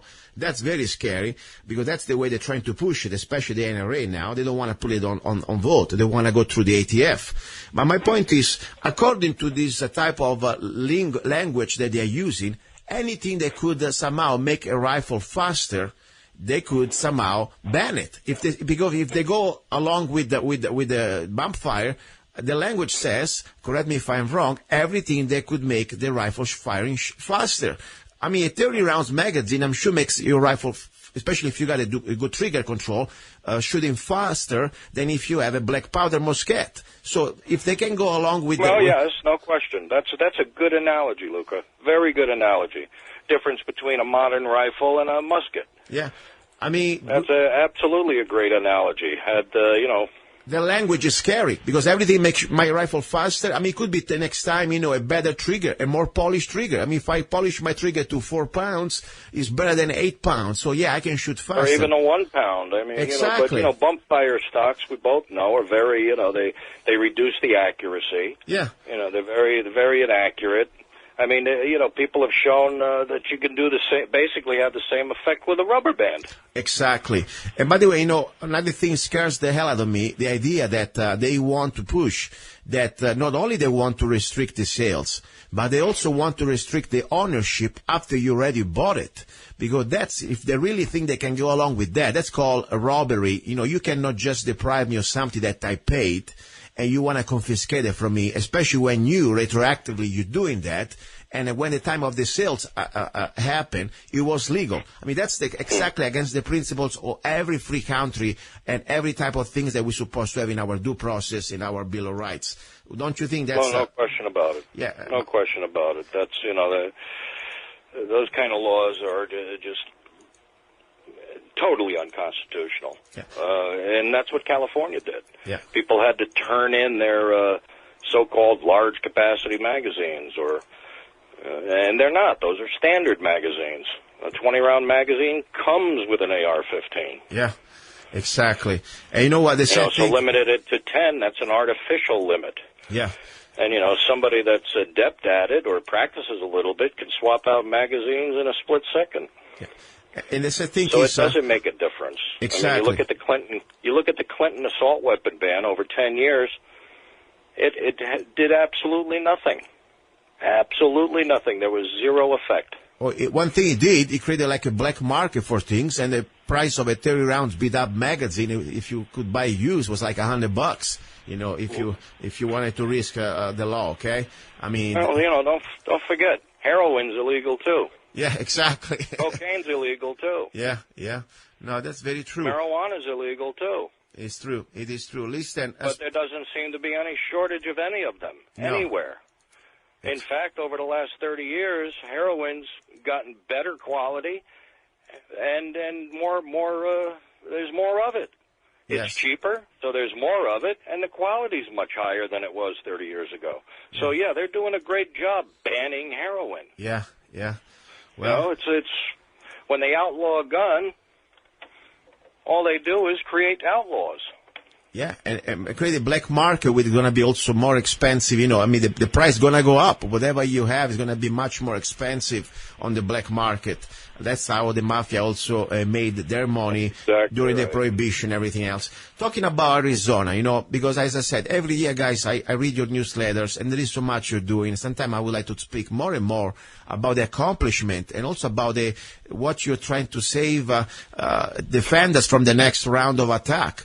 If you can say that the biggest or the most important bills that this year the state of Arizona passed with your guides, or at least with your try to educate our politicians in Phoenix. Anything you want to mention, something that we were able to accomplish? Well, over the last 12 or 13 years, one of the most noteworthy was constitutional carry. You didn't need a permit to carry concealed. That had, that was kind of a dual purpose, because it was a very subjective law. Mm-hmm. Some people might get cited or arrested, other people may not. Yeah. Just depending on where they live or who they are. So it leveled the playing field, made things more fair. Exactly. That would be one of the ones. But one of the more better ones, actually, was a presumption of innocence. At one time, you were presumed guilty when you acted in self-defense. Wow. You had to prove that you were innocent. And that is totally contrary to everything this country stands for. Yeah. They have to prove your guilt. You don't have to prove your innocence. Yeah. They have to prove your guilt by a preponderance of evidence beyond a reasonable doubt. Exactly. I mean, it applies to the other things they're supposed to have in our Bill of Rights. I mean, any other crime, but why does not apply when we have a gun for self-defense? That's really was strange. People overlook that. But that was probably one of the more significant things we've done over the years. Yeah. Preemption. We're local communities. I mean, at one time, different cities, different towns had different rules. We can't have that. We have a constitution that applies to the entire state. Yeah. And that's very important because, preemptive state laws is one of the most probably, I think, powerful things we have in the state of Arizona, differently from Nevada, for example. You go to, let's say you have a open carry in one county, and the next county they look at you with a gun and they beat you up. I mean, they arrest you, different type of... absolutely. It is very important. It's very important. Listen, talking about Arizona still, because the last time we interacted, I'm so glad that you gave me some, let's say, accuracy in my statement. The point is, normally when I go, for example, to Walmart or some shops out there, I don't like to leave my rifle in my truck.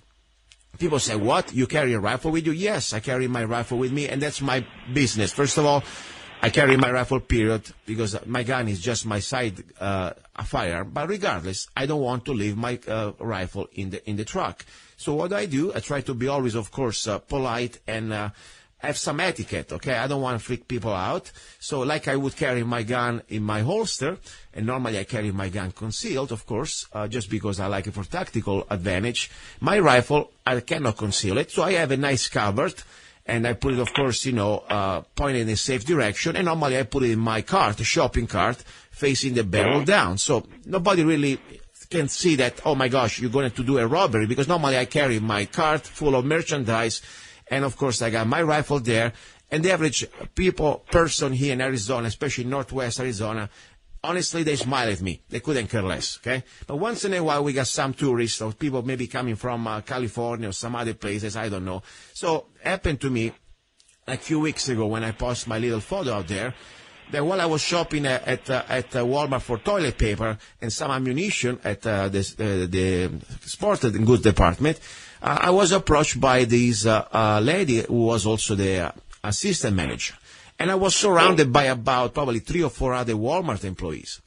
And the lady said, what is that? And I said, what do you mean, what is that? Looking at the cart. The rifle? Yes, my rifle. And I understood there was some sort of a problem in her mind. And she said, no, you cannot carry this. And I said, excuse me, ma'am, if you tell me that you don't want me on your property here with my gun, that's fine, but you should post a sign out there because you didn't post any sign. So I'm just here exercising my basic right. More important, I'm shopping here, don't you see?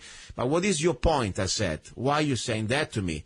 Since you have no signs, we are allowed to have guns, right? Yes, we are allowed to have guns, but she said, oh, guns, no rifles. And a little precision, ma'am, nowhere specify that we have gun, shotgun, or a rifle. The point is any gun that is legally, let's say, carried. I wasn't carrying my hand brandishing it or pointing at people.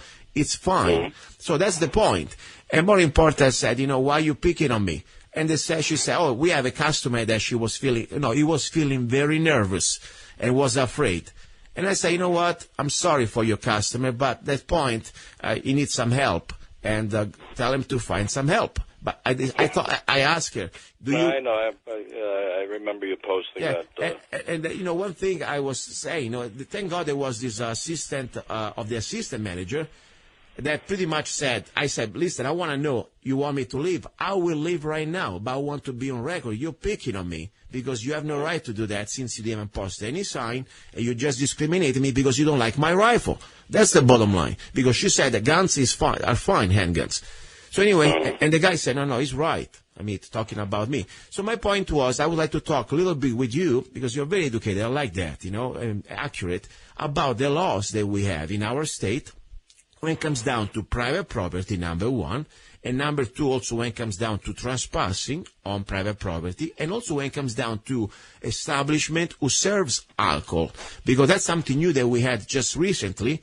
Well, that's about 5 years old now. Yeah, I mean, recently, compared to other things. But the point is, we can, law-abiding people who have a CCW of Arizona, we can also carry concealed if we do not drink or consume alcohol in establishment who serve alcohol. Right. Can you give me a little bit of, education? Well, as long as it's not posted. Exactly. That's the law. If it's posted, then you're not allowed to carry a concealed weapon in there, and it has to be posted properly. It can't be hidden behind the jukebox. It can't be down the hallway next to the bathroom.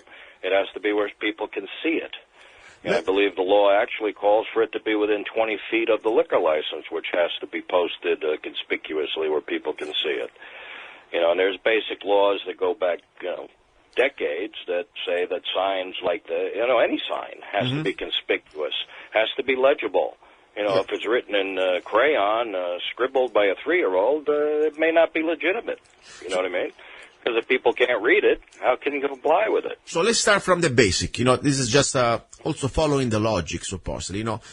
Every private business is their business to decide how they want to make money or lose money. And the point, if they ask you to leave, they supposedly you should leave. Okay. And more important. Oh, yeah, you have to leave if they... if they're posted, exactly, no weapons or whatever, then we comply. If you enter anyway, yes, they still have to tell you to leave. They yes. can't just call the police on you. They still need to tell you to leave. If you refuse to leave, you would be committing criminal trespass. Exactly. And you could be arrested for that. And when you have a criminal trespassing with a firearm, it's a little different than when you have it just without firearm. Am I right or wrong? I mean, it becomes... Could be, yes. Could be more. Also, the way they approach elevated, it. Yeah. Yeah. So very important as a personal. Well, you're committing a crime while carrying a firearm, and that could cause you additional trouble. Yes, everything that even just let's say a behavior that could be disorderly conduct with a firearm can become a new level. That's the very important. Well. For example, I'll give you a very simple example that a lot of people may understand, okay? If somebody's in their car and they have a firearm and, I don't know, they have a marijuana cigarette in their ashtray. The marijuana cigarette is a Class 6 felony, unless it's medical marijuana and you have a medical marijuana card. But if it's just, without any of that, it's just a marijuana cigarette in the ashtray and you're carrying a firearm, well, it went from a Class 6 felony to a Class 4 felony. Wow. Yep. Yes. Okay, which can put you in jail for quite a few years. Yeah. So, there's a sentence enhancement for committing a crime in possession of a firearm. Yeah, and also exactly, the point is always the logic is this one. Is their property, it's a private business, they decide whatever they want to do there. My point is, though, one other one. When you have, for example, a situation like Walmart, okay, regardless that they are right or wrong, my approach is always to be polite and put things on records, of course, never be confrontational, even when I know I'm right. And more important, at that point, I right to leave, even when I know that it's my right to stay, because they didn't post any sign there. That's why I said, you want me to leave? I will leave. But I want to be sure. Exactly, you did exactly the right thing. Every witness must know that next week you will hear from my attorney. That's the bottom line. They need to understand the concept, because there are going to be repercussions. They cannot just decide to make their own laws. Like, for example, you remember what happened in Mohave County years ago, and it was for your help, guys, that really help us out to change the law. In Mohave County, 7 years ago, I want to be sure that everybody knows that, because this was something was happening, creating the opportunity to gun control, and more important for gun registration, in the state of Arizona. The Mohave County it's a business. Mohave County government, they tried to create gun registration. Every time somebody was coming to the county building, there were X-rays machine, and of course, locking their guns according to state laws in their safe area, so we could not have access to our facility with guns. But they made a one notch up. or law, whatever you want to think. They started to create creating a logbook, right? Yeah, a logbook, and all computerized, and right. That was amazing. We did a video here with my friends.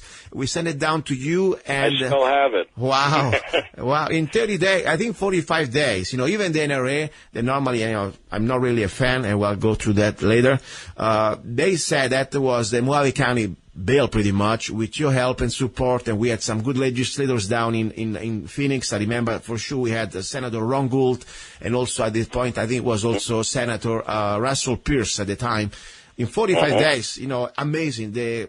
Our governor signed it, and that was illegal. Oh yeah, well, it's amazing. Well, there was actually a package of bills. There were several bills, and even last year there was another bill yet again to prohibit registration. Yeah.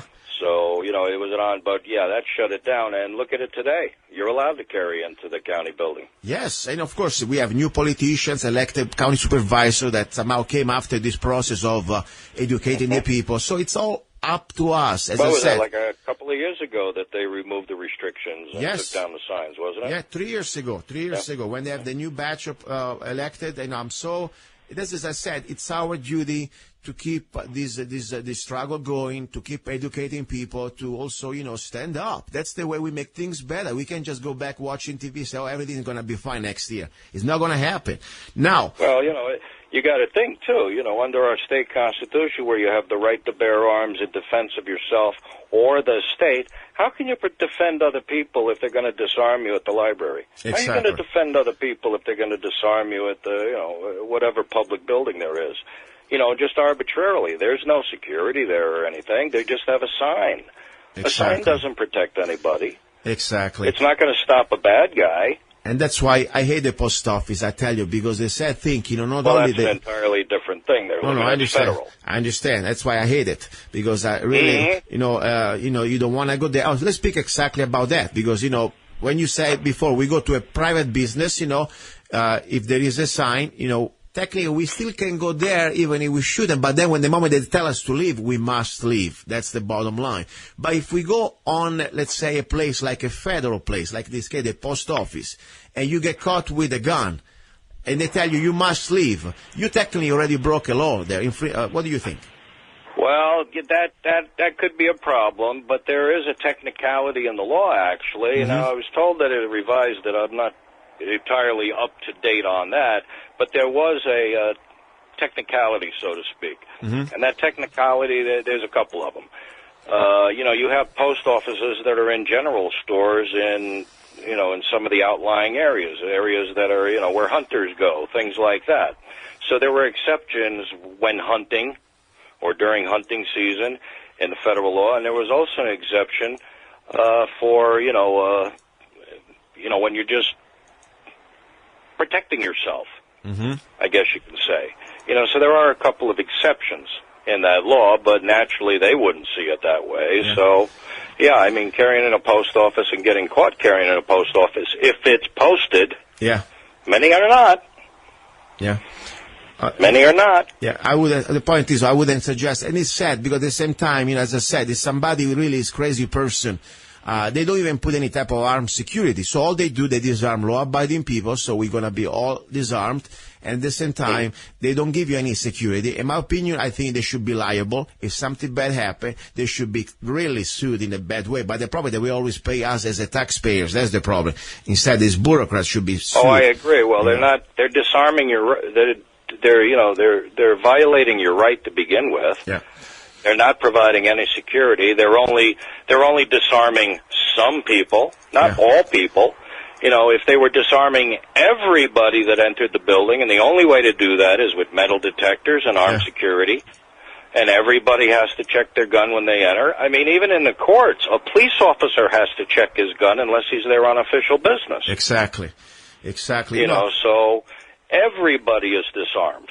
I remember a few years ago, I wrote a letter to the United States Post Office about 7 years ago about the way I was reading their statute. It's not even a law, it's just a regulations, okay?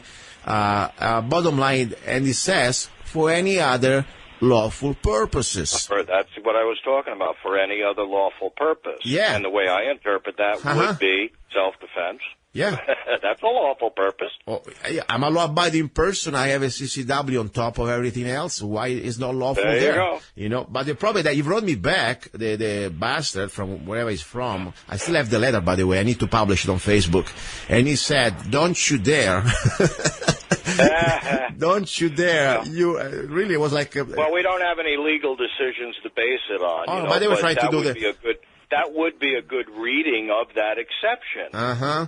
But that goes along, while hunting or fishing. Yeah. Or for any other lawful purpose. Those are the exceptions to the law. Yeah. And many times, in many jurisdictions, they typically defer to state law. Yeah. So if state law allows it, they allow it. Yeah, but the problem, you're gonna, they will want to push to set an example, and you like playing poker, and you play poker with your life and your rights. That's the problem. It's not like, okay, let's see who's right. You got the wrong jury, and guess what?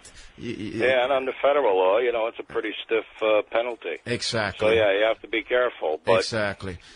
By the way, I want to be sure that listeners understand, we are not giving any legal advice to anybody. I'm no lawyer. We're just talking about, a good conversation about rights and also about discussing laws. But we are not giving, any type of advice, what to do, what not to do, okay? I want to be sure this is clear out there.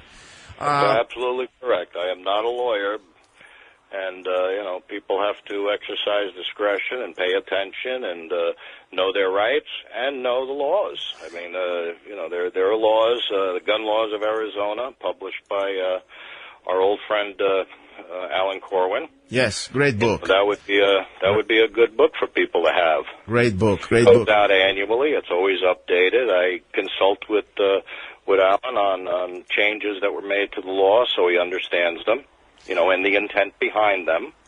Yes. John, can you give the website also of Arizona Citizen Defense League? Because I would like the listeners, I already had Dave Kopp on the show a few times, and I like always to have, every time I have a chance to at least give the opportunity to the listeners to say, you don't need just to listen, be active. Start to join organizations like Arizona Citizen Defense League, join the newsletter, and start to use your phone or your email, because we got to work together to try to really stop what's coming, because the situation is drastic now. We are facing more and more referendum. I mean, Nevada's already been stuck last year or so. I mean, we are under attack. So please give the information how to reach the website. Well, not a problem, and there's also a lot of educational material. We even post court cases, things of that nature, so there's a lot of information on our website, which you can get at www.azcdl.org, O-R-G. Perfect. So for you listeners, it's www.azcdl.org. Very good. And at this point, I pretty much ask you questions. If there's anything you want to talk, I didn't touch, something you would like to say, I give you the floor.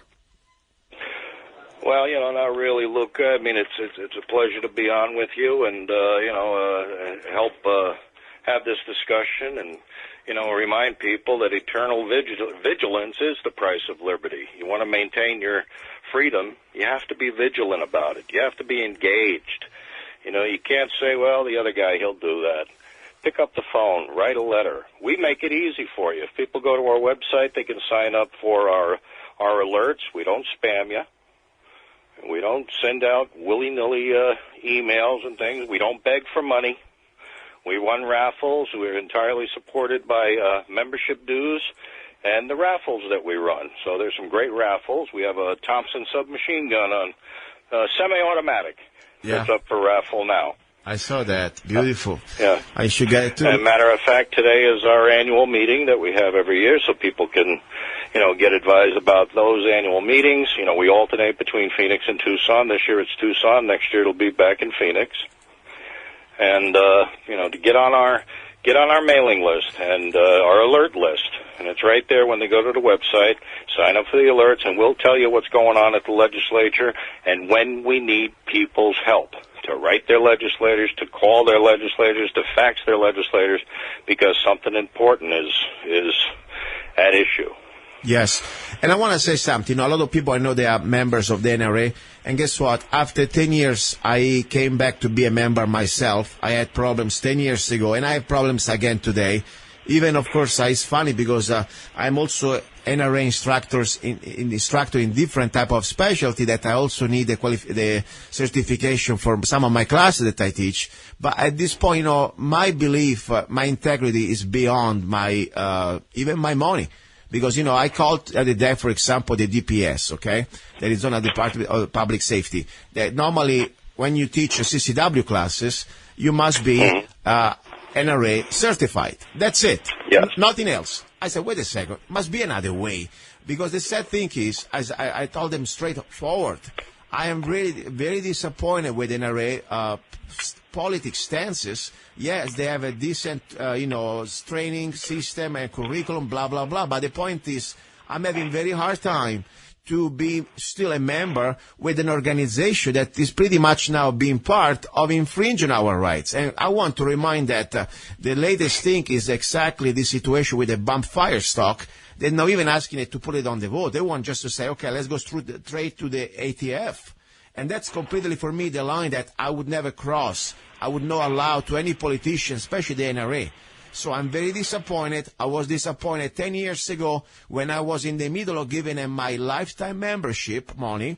And I asked him, when I found out on their website, why do you have a website with 2 languages, Spanish and English? And this is coming from a guy like me that I was even born here. My first language was Italian, okay? And they wrote me back after many, many back and forth. And I also met Mr. LaPierre in person at the book signing. And I asked him, why are you doing that? If you really want to go through that trail, you should put a website in Chinese, in Italian, in German. I mean, after all, there are a lot of immigrants coming from around the world. Why do you do that? The Bill of Rights is written in English, for God's sake. I don't care if you have an accent. We read it in English. And they told me, I still have the letter. I will publish it on Facebook. If you don't like our policy, you can just take a hike, pretty much. And I did. That was very sad. 10 years ago to the day, pretty much. And everybody has their strengths. And AZCDL's strength is that we're state-based. We're in this state. All of us are in this state. We're not beholden to anybody. We don't get money from anybody. Like I said, all our funding is entirely through membership dues and raffles. That's it. No sugar daddies. But we're boots on the ground here, and you have to be proactive. Yeah. You can't sit back and wait for something to happen and react to it. You have to be in the trenches, being proactive, going forward, making steps, even if they're small incremental steps. Every small incremental step is a restoration of your right in some degree. Yeah. No, it is true. It is true. They've done incrementalism to take our rights away. We do reverse incremental to restore those. Exactly. And we've made tremendous progress, and people can see on the website our accomplishments, which are extensive. I mean, there's so many things I couldn't even begin to chip the surface of them. Yeah.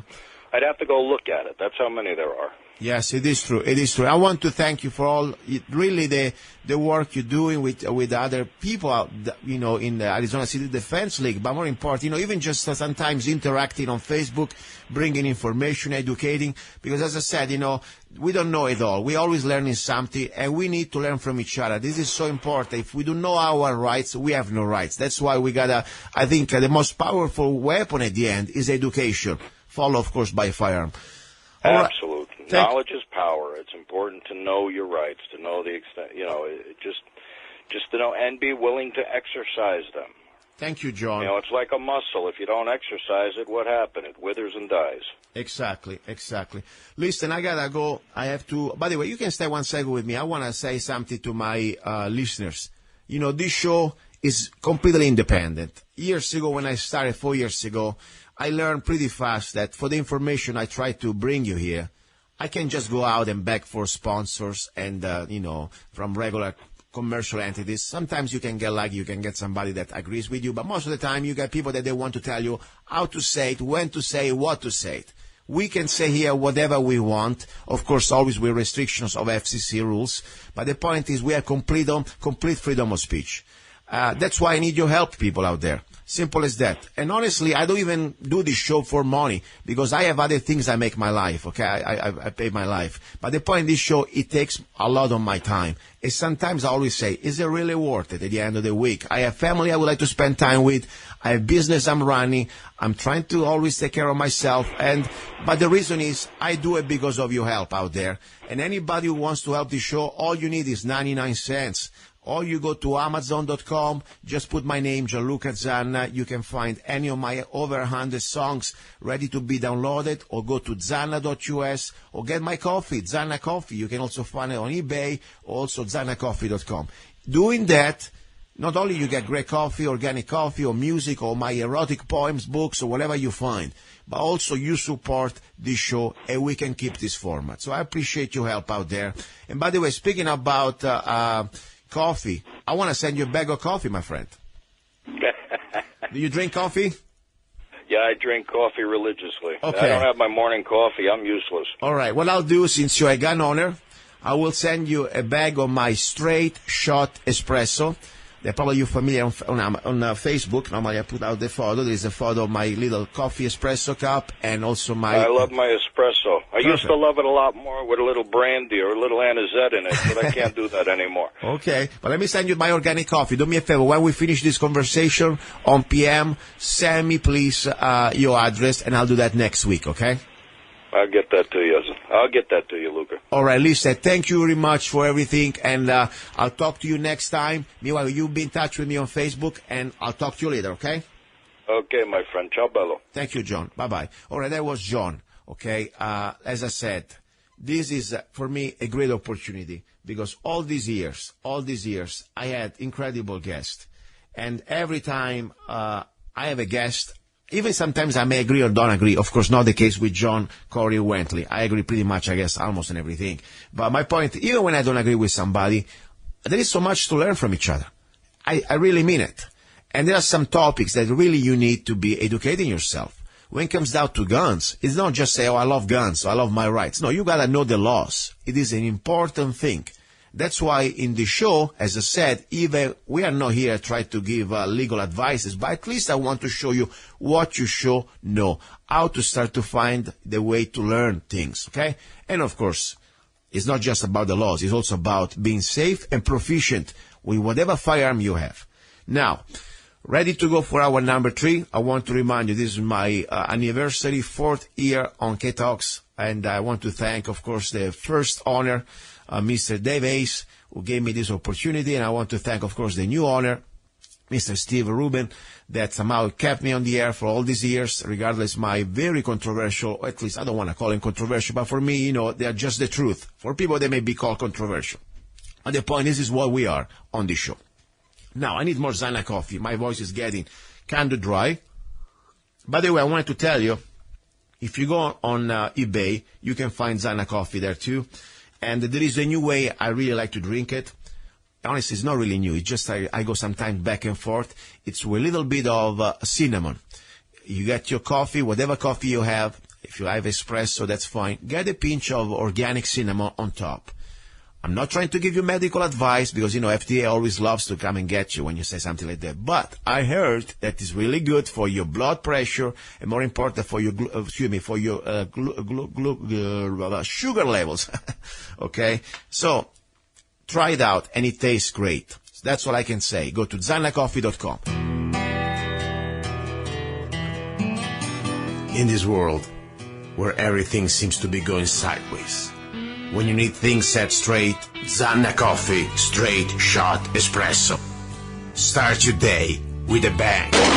The best organic and GMO-free coffee beans from around the world to amplify your senses and enhance love for life, liberty, and the pursuit of happiness. Zanna Coffee brings you happiness in every cup. Fair trade, certified, sustainable, organic coffee. That means we do not use slaves. Free Zanna songs with every coffee bag. Find Zanna Coffee at www.zannacoffee.com. www.zannacoffee.com. Don't be cheap. You deserve the best. Get Zanna Coffee at www.zannacoffee.com. It is time. Get your Arizona concealed carry permit now with Arizona Concealed Carry Permit by Zanna Enterprises, LLC. Become a more responsible and educated gun owner. Carry legally concealed in 35 states. Carry permitted in restaurants where alcohol is served. Learn where and how you can legally carry a firearm in Arizona. Learn where you can use deadly force. Where can you display your gun or not for self-defense? Learn how to deal with law enforcement while carrying a firearm. Learn how to be aware of your surroundings and how to avoid a confrontation. Buy your gun without waiting for a background check. Get your Arizona Concealed Carry Permit now. Go to www.azccw.us. Go to www.azccw.us. Free for single mothers and people with disabilities. Are you ready to get lost in lust? Immerse yourself in a thunderstorm of emotions and passion. Order John luca-zanna's new book, Perfectly Crazy, 69 erotic visions and love poems with forbidden erotic Italian phrases. Perfectly Crazy by John luca-zanna. Available all over the world at Amazon.com and www.zanna.us. Here we go, guys and girls. You're listening to Love, Guns, and Freedom with Luca-Zanna on KTOX 1340 AM and also 104.1 FM. This is the final hour, the hour about love. I had him on my show a few times. I met this man on the field. Let's say the field, yes, exactly, because there was a battlefield. A battlefield between good and evil, between an oppressive government and the American people who wanted just to exercise the basic American rights. That for me, they're also human rights. They should belong to every human being. We're talking about the right to peacefully protest, to peacefully exercise our First Amendment, and also our Second Amendment. Yes, that's part of our God-given rights. The right that we are not here to be victims. We do not want violence. But if you initiate violence, we have the right to protect ourselves. And the story is kind of almost, as I said before, at least I was talking with my friend Eric J. Parker over the phone, almost funny if it wasn't so serious. Because let me show you right now what exactly happened just a few days ago. Remember Eric J. Parker? He was one of the many people who came to help peacefully the Bundys in their, let's say, stand against the BLM. They were taking over the ranch, the animal, their cattle. And the point is, like him, there were other people. Eric wasn't the only one. I was there as a journalist, but also as an American, and I was so proud. And I'm so proud that I was there. I took a photo that I also put in one of my single CDs on Amazon. Eric, me, and Scott Drexler. I'm not afraid, I'm not ashamed what I did. I'm very proud. That was for me one of the most beautiful days as American. My point is, though, from that day, most of you know what happened, at least have an idea. No violence was used. But just because you were there, just because you were interfering with a government action, just because you did not want to, say, stay confined in a corral, because that was the area that for us slaves we were designed to be in, this 10 by 10 or whatever fence area, First Amendment zone. No, we are not cows. We are not going to go there in the corral or in the cattle area, okay? Just because we were standing there peacefully, some of us, many of us, faced prosecution. The sad thing is that this is not like the typical day in front of a justice system. That's what we're supposed to have, at least on paper, in our Constitution, our Bill of Rights. No, this was completely a travesty of justice. Think about it. And I will go more with details now with Eric. He's waiting on the phone here. I don't want to hold him. The point is, after almost 2 years in jail, him, Scott Drexler, they've been trying to be sentenced twice. I mean, they have trial twice.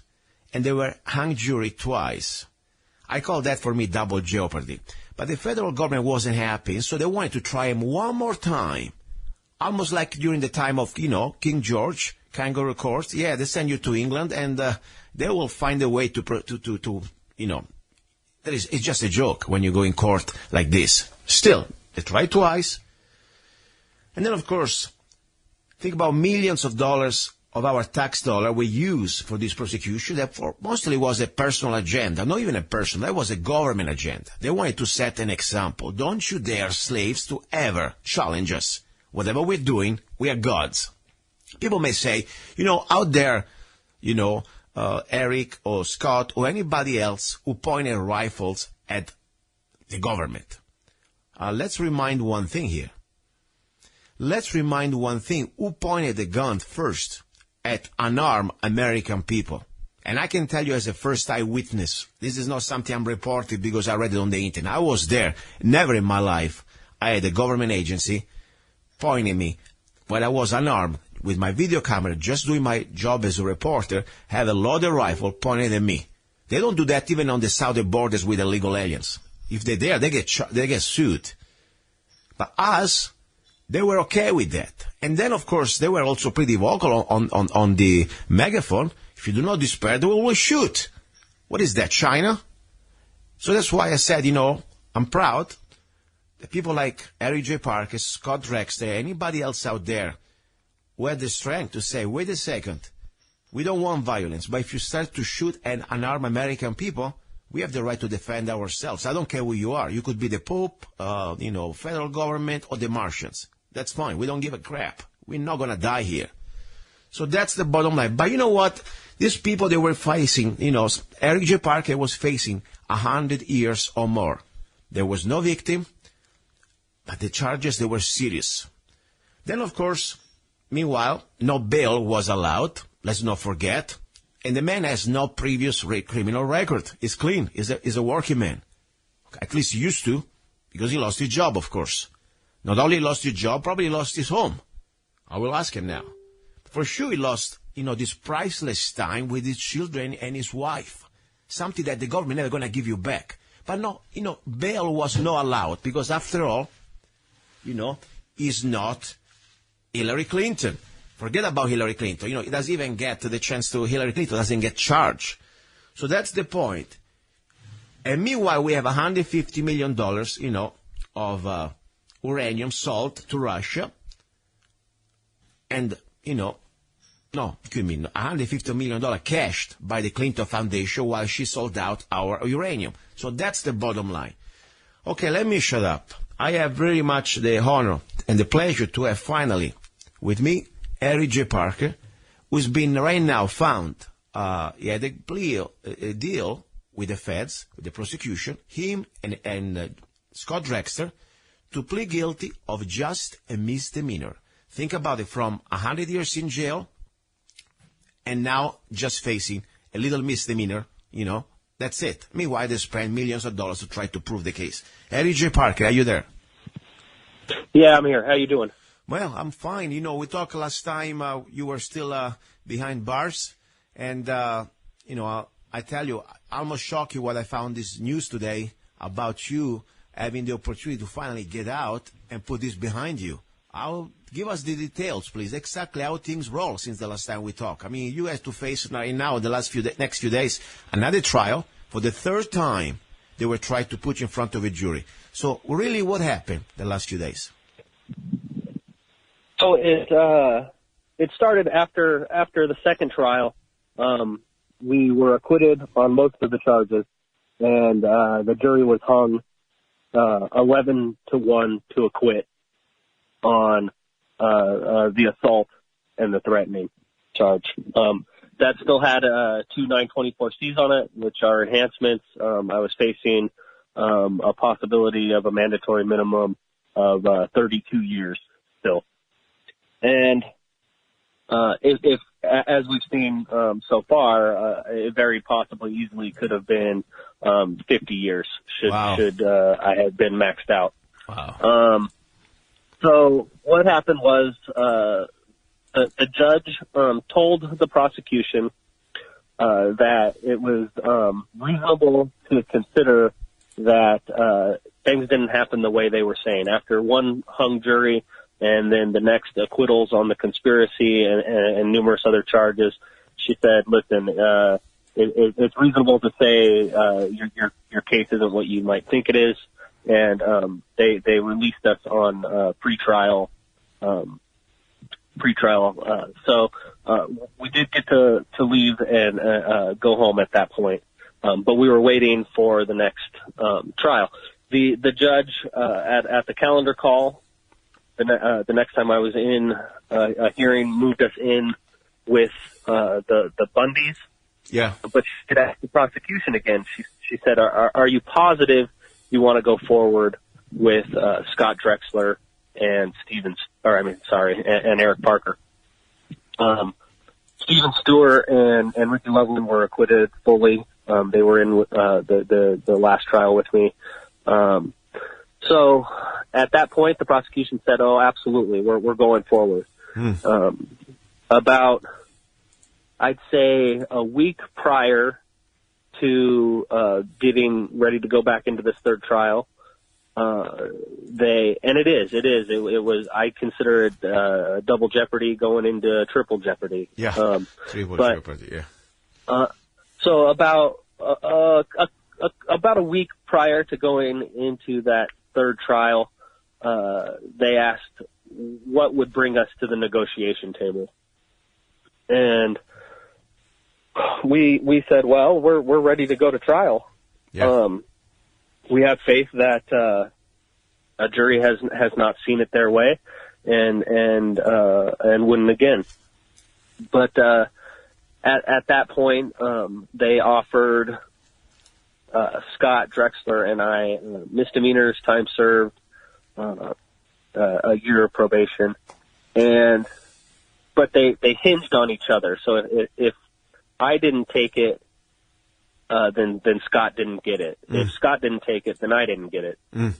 So it took a couple days to kind of get on the same page because I'm not allowed to talk to the defendants. We have to get the lawyers to call and kind of do a conference call. And so we did that and discussed it and decided we would take it. And then when we told them we would take it, they pulled it off the table after the shooting in Vegas. Yes. I have a question. So when you were in prison, you were in the same room or the same area with Scott, or you were separated? We were in the same area. But you couldn't we were speak? in the same area. We spoke. Oh, you could speak? Yes. Okay, I understand. And then now that they let us out, they said we can't. Of course. I know. Okay. But so then we got on the same page. We said we would take it, but then they pulled the deal off the table. They said we waited too long. Wow. The sales pitch. But I think the shooting, personally, I think the shooting had something to do with that. Yeah. At that point, they offered another deal of me taking a felony and Scott Drexler taking a misdemeanor. Wow. Again, they hinged on each other. Wow. If I didn't take the felony, Scott didn't get the misdemeanor. I was not prepared to take a felony. And didn't want me to take a felony either. So we were both prepared to go back to trial. Yes. And then, as you know, you guys know that the trial was pushed back that day. So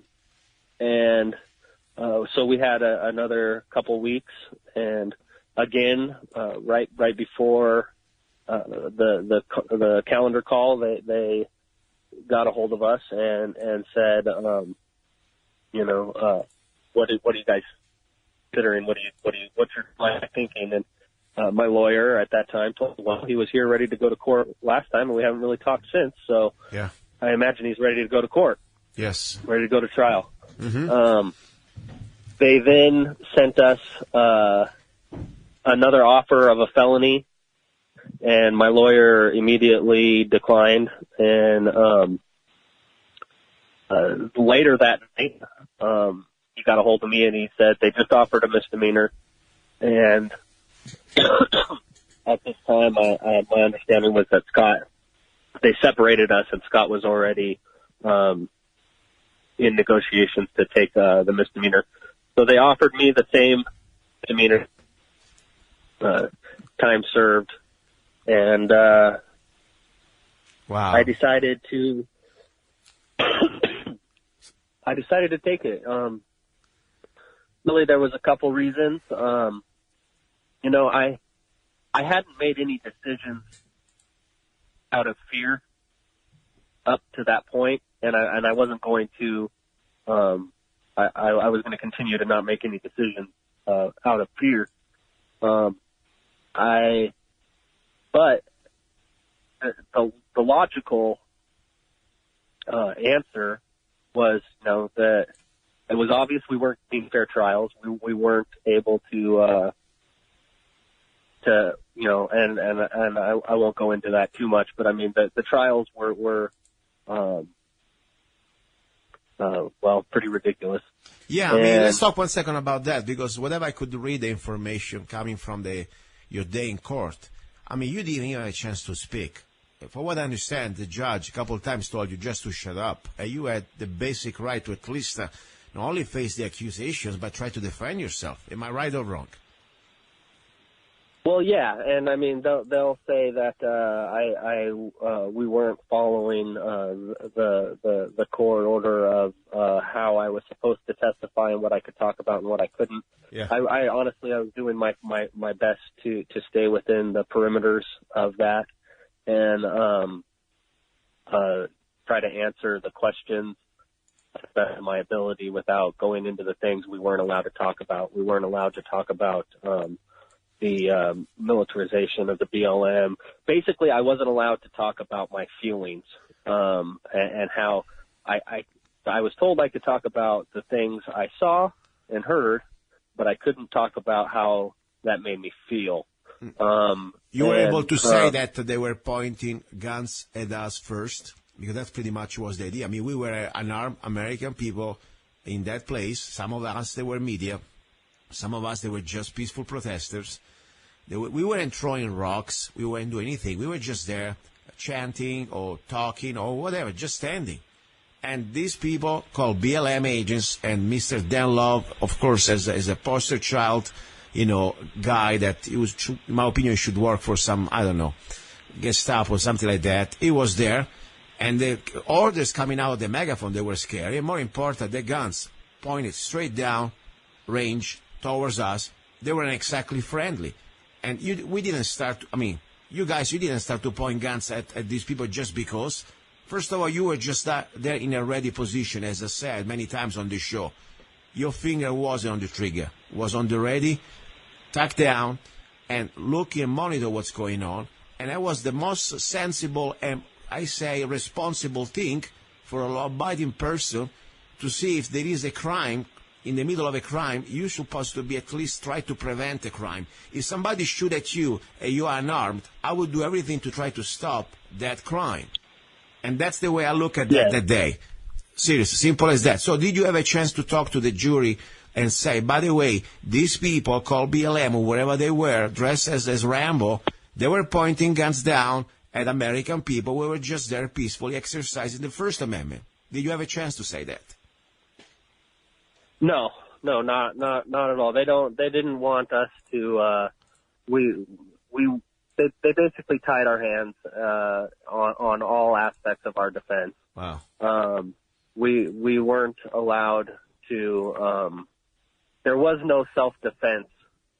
Defense is what they ordered. So, and I wasn't allowed to talk about how they were dressed. I wasn't allowed to talk about what they looked like. You know, I wasn't allowed to talk about a lot of things. I see. And so, anyways, my point being is I didn't feel like this trial was going to be any different, and and obviously, you know, it worked out. I mean, we didn't even give a closing argument in the last trial because we were unable to discuss anything. Yeah. So I assumed it was going to be, it was adding up and looking like it was going to be the same situation again. And, you know, maybe we hang the jury, maybe we don't, you know. It was a possibility that we could have the same outcome. But, you know, in each jury trial, you don't know what the jury's going to do. Exactly. Especially so, now, I'll tell you know. something with this Las Vegas shooting that I already said on my show. This is stinks like an inside job, or at least there is a huge cover-up that now is also mainstream media. Unfortunately, the jury would be still very much, in my opinion, could be influenced emotionally. That anything now with the guns could be a freak, okay, or a criminal. Doesn't matter if he's a law-abiding person or not. And the funny thing of that was this guy supposedly. The alleged shooter was from Mesquite, Nevada. That's another interesting coincidence. So, I think probably you did the right thing, in my opinion. But this is like I said, it was, I'm not going to do anything out of fear or fear-based, but it was just logical to get out if I could keep my rights, and a misdemeanor is a misdemeanor, and honestly, frankly. It's a misdemeanor obstruction of a court order. Mm-hmm. That's so. My feeling is that the government was, I won't say forced, but I'm sure they were made to get realistic on their charge. If I was to have been, I said this before on interviews. I was going down there. I had heard they were arresting people for not being in this free speech zone. Yeah. And I was not going to be in the free speech zone, so logically I assumed I may be arrested for not being in a free speech zone. Anybody who is going to a protest should be willing to take a misdemeanor obstruction charge, whether you're doing a sit-in or you're doing civil disobedience of any form, Fine, but you know what? I completely agree with you. That's fine. We could discuss about the misdemeanor and obstruction, whatever. But the funny thing, it is not funny at all. It's a travesty. They didn't start with you with a misdemeanor. They started with you that you would have been gone forever. And they were that serious about it. They put millions of dollars and hours and resources that I tell you, that's why this is such a travesty, because they wanted to try to set an example now. Don't you ever dare to challenge us as the gods, also called federal government, in anything. When it comes down, whatever we want to do, we will do it. And you as American person, you shut up, really put yourself on hide when we come. Just hide. Like during the time of the Middle Ages, when the lords and kings, walk the land or ride the land, everybody bows down. I mean, that's the bottom line. And the serious thing is they try to get you for 100 years or so. We talk about that during the first trial. Before the first trial, I had you a few times on my show. And I know, by the way, our show was monitored. I can see the IP address. I had everything, Homeland Security. I had DOJ, I guess. I don't know what I had. I have the old .gov agencies on my show. And I'm a little local, humble radio show. I can't believe it. But the point is... Oh, absolutely. I mean, that's ridiculous. They were trying to set you for 100 years. You were supposed to be there, my gosh, 100 years in jail. Not even if you kill a few people, you get 100 years. You may get out, much easier. You didn't kill anybody. Oh, yeah. I didn't hurt anybody. What I was facing was 160 years with an 80-year mandatory minimum. It was 11 felony federal count indictment. Okay. Conspiracy charges and extortion, and yes, they stacked it. They knew what they were doing. They made it to where we had no bail. So the idea was, they came at me first with a 10-year plea deal. My God, 10 years. So they're like, well, 10 years is better than 150, and there was no bail. We were being held.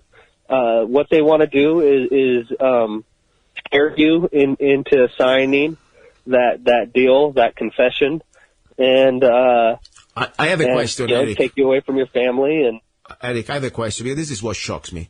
These people are supposed to be human beings, supposed to be Americans, supposed to be people that somehow they want to take down the bad people. Supposed to be, the people who go after real criminals. But this is for me, like an organized mafia, legalized mafia, and I'm responsible for this, not you or anybody else. Because when you tell me somebody know very well that you are just, a guy may have maybe made a mistake on some situation, but you never done anything criminal to deserve 160 years or whatever.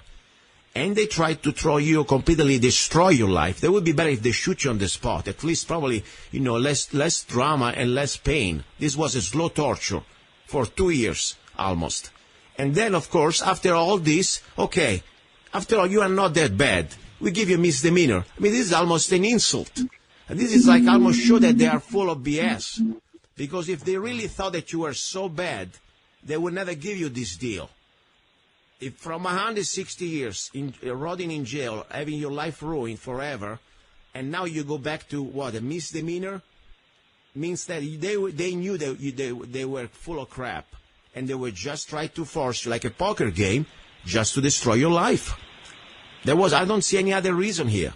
Am I right or wrong? What do you think? I mean, am I too crazy? Am I too harsh on these people? Well, I don't know. I wouldn't say you're too harsh. I've got my opinions. Certainly, I won't go too far into my opinions. I understand. By the way, now when you misdemeanor situation, you have like 1 year of probation. That means they still come at your home to visit you. You cannot have a gun yet. I mean, how does it work? The details. So I'm not really sure yet. We'll find out during sentencing. They moved back sentencing. I'm not really sure why they moved it back so far, but it's February. All right. I'm sure they have a reason, and then we can speculate as to why with these other trials coming up. Yeah. But it'll all come down to what the judge puts down in the conditions of the probation. She still has a lot of control over that. I have a question. Why you think something about something? You know, Pete Santilli. He took a deal just a few weeks ago, and he pleaded guilty of a felony. For my opinion, even there, completely wrong, because listen, I think that you should even get a misdemeanor. You should get a medal, in my opinion. If I was the president, I would give you a medal of freedom. Period. But that's just me, of course. I have my opinions. But for sure, Pete Santilli, as much as I have a lot of things I don't like about him, I don't think he deserved a felony. And he went for it. Because after all, he even didn't have a gun on him. He was just there with this microphone. And he was down there at the part that was the standoff, or whatever you want to call it, the peaceful protest. He was even there. I know, because I was down there and he didn't come down there. For some reason, he didn't come down there. Maybe he knew something I didn't know. All I know that I was there, I took the footage, and then asked me for the footage. So he wasn't there. Why you think? No, he wasn't. His battery went dead. I watched on the dash cam, on his video. Yeah. His video, the battery for his iPad goes dead, and he has to go back and film from his car where he can plug it in. Strange. Why you think why they give him such a deal? I mean, felony, and he went for it. Well, here's the thing. Yeah. We're kind of, we can't talk about the discovery or these things. Yeah. Yet because of the protective order and stuff, but we're privy to some things that not everybody else is, and it's intimidating. It's scary. There you have the Ryan Payne types that are, because that's the thing, they call this a big conspiracy. Yeah. And they were never able to get unless somebody signed to the deal. They were never able to prove a conspiracy in court. But when you're tied to these other people and you don't know what they did, and then you see in the discovery some stuff that is questionable, and you know that's going to come in front of your jury, and you're privy to certain things that make it even more intimidating and more questionable. And I think that we all make a decision for ourselves. I don't think he deserved a felony at all either. I don't think he was guilty of a felony. He pulled in front of a convoy for about 11 seconds. Wow. And they told him to move his car, and he moved it. He was just trying to pull off the highway, and they happened to be pulling off a dirt road. Wow. And So, and that's the. No, listen, I understand. I wasn't there. I didn't spend 18 months in jail. I understand how people can break down. That's slow torture, okay? It's torture, especially when they scare you out. You know, they say, by the way, we're playing with you. We have all the money of the world. After all, we use your tax dollar. And you don't even have a chance to stay home while you wait for trial because we are so corrupted that you have no bail. And more than line, more important, you're here with real criminals, eating garbage, away from your family, being afraid maybe they're going to rape you every time you move your car. I mean, I completely, nobody can speak but you guys that you were there. That's for sure. At the same time, the interesting thing is you were able, I believe there's a miracle there, and also, of course, your persistence and Scott's persistence together, and you were able to get a misdemeanor. Him, bang, he even didn't have a gun. And all just because he put a truck for 11 seconds in front of their majesties. I mean, he got a felony. Now he's supposedly screwed with the rest of his life. So that shows you that there is no justice. This is just like a poker game. And it's like pretty much like the mafia. It's an intimidation. They try to scare you out and see how much you want to play this poker game. And if you're not strong enough, or maybe you're not lucky enough, bang, you're going to be ruined the rest of your life. There is no justice. Well, you bring up a good point. You know, if the justice system was equal and legitimate and fair, you all these defendants in this trial, in this indictment, have had such different outcomes. Yeah. Now you have Gregory Burleson. He's facing. Well, he's been charged and convicted, and he's going to do 68 years. He'll most likely, in all reality, die in prison. My God. And what he was guilty of was talking and saying some stupid things on an interview. Yeah. Now I never knew Gregory Burleson before this. I never hung out with him. I even have my own opinion of him. But does he? Is that legitimate? I don't think so. Then you have Todd Engel. Todd Engel, they even said on the stand that NHP said that he was helpful up there. He was trying to be helpful, and the NHP said he was helpful. Now he got charged with or convicted of 2 lesser charges, and in sentencing, they're now trying to give him 15 years. Wow. And you have Jerry DeLamus, who wasn't even there until the day after. He pled guilty early on, and they gave him 7 years. This is the same charge that Pete Santilli pled to, who got a recommendation of time served and released. So there's no method to the madness. There's no similarity in any of the charges, convictions, any of the outcomes. They've all been so different. And if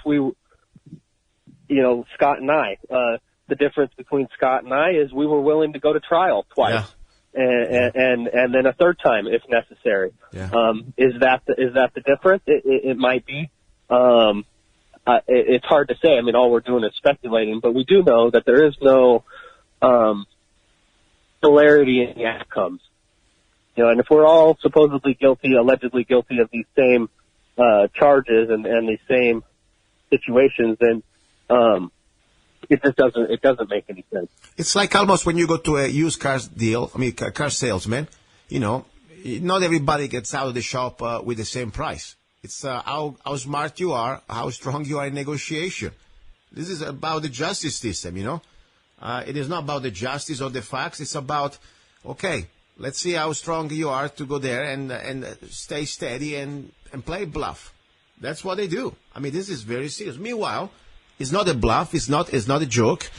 Not only you lost your job, I'm sure your job, of course, you lost your income for almost 2 years. I know that. Yeah, we have some serious rebuilding to do. My life was totally turned upside down. My wife, she had some things happen too. Her job, and then she came down and she spent the past 2 years and at these trials, trying to bring attention because the media would not report fairly, not even fairly, just the truth of what was going on. We have, we've got some serious rebuilding to do. We're not, they got their pound of flesh. Yeah. For sure. I mean, for sure, they gave you pain. They could have destroyed you completely, but they did something that for me it's not humane to anybody. Especially in this country, we're supposed not to have this type of tyrannical system. Because as I said, at least you're supposed to have, with no previous crimes, no previous records, you're supposed to have at least the right to post bail, to wait for your trial in a place that you could still stay home, keep your home, and pay your bills, still going to work. And then when you have to go to face trial, you go. You weren't like a risk situation. You weren't like, oh my gosh, you have a private jet, or you are like a convicted criminal. So that right there, it's an injustice. I said to everybody on my show every time, I don't care where you stand on this issue. This is about now due process or not. That's the bottom line. So, and I don't even want to ask you, I mean, forget about the money part, that is terrible. But the time that you have young children, and some of them, they're so young that almost 2 years of their life without a father. That's terrible. I mean, how did they see you when finally they saw you back again when you were released? I'm sure they suffered a lot in these years. Yeah, it's being in there under the might of the federal government, and especially after the first trial, and even I had to mentally prepare myself to be in there forever. Yeah. You can't focus on maybe we'll get out, maybe, you have to put yourself in a position of, you have to look at it in reality, and in reality, you have no bail, you're in there, and, you're facing a lot of time. It was a death sentence. You're facing death. And so you have to put yourself in that mindset to be able to make it through every day. And when I got out and I was able to actually hug my wife, and my mother flew the kids down from Seattle, and the first time I was able to hug them and hold them again, I didn't think that was ever going to happen again. Yeah. And I'm grateful for that. I know God was with me. Oh, it's a story. This is a movie story for me. And speaking about movie, I don't know how your writing skills, but if I were you, I would write a book out of this. And maybe that's going to give you the opportunity not only to let people know really what you went through in details, but also give you some monetary compensation that you and your family deserve. I mean, seriously, this is something that I would do everything to share what happened to you. Because this is something people, they were so detached. We think, okay, you just spent 18 months somewhere. No, this wasn't somewhere, especially when you know that you weren't guilty. They destroy your life. And also, you had to start everything from scratch. I mean, this is ridiculous. Now, what is about Scott? I mean, I never had a chance to talk to him, but indirectly, when I talk with you about you, I talk about him too. Are you in touch with him? No, we're not allowed to talk. We talk through the lawyers once in a while. Scott Drexler, 47 years, by the way, is older than you. And I met you both, that day, you remember, we took the photo together that I still have on my Facebook, and I've been putting it out. Speaking about, I heard from your wife that during the trial, I don't know if it was the first trial or the second trial, the prosecution mentioned my name. Is that true or not? I think it's true. Yes, they brought that picture in as evidence. They called it the vacation picture. And they talked about how Scott and I were smiling, and that moment was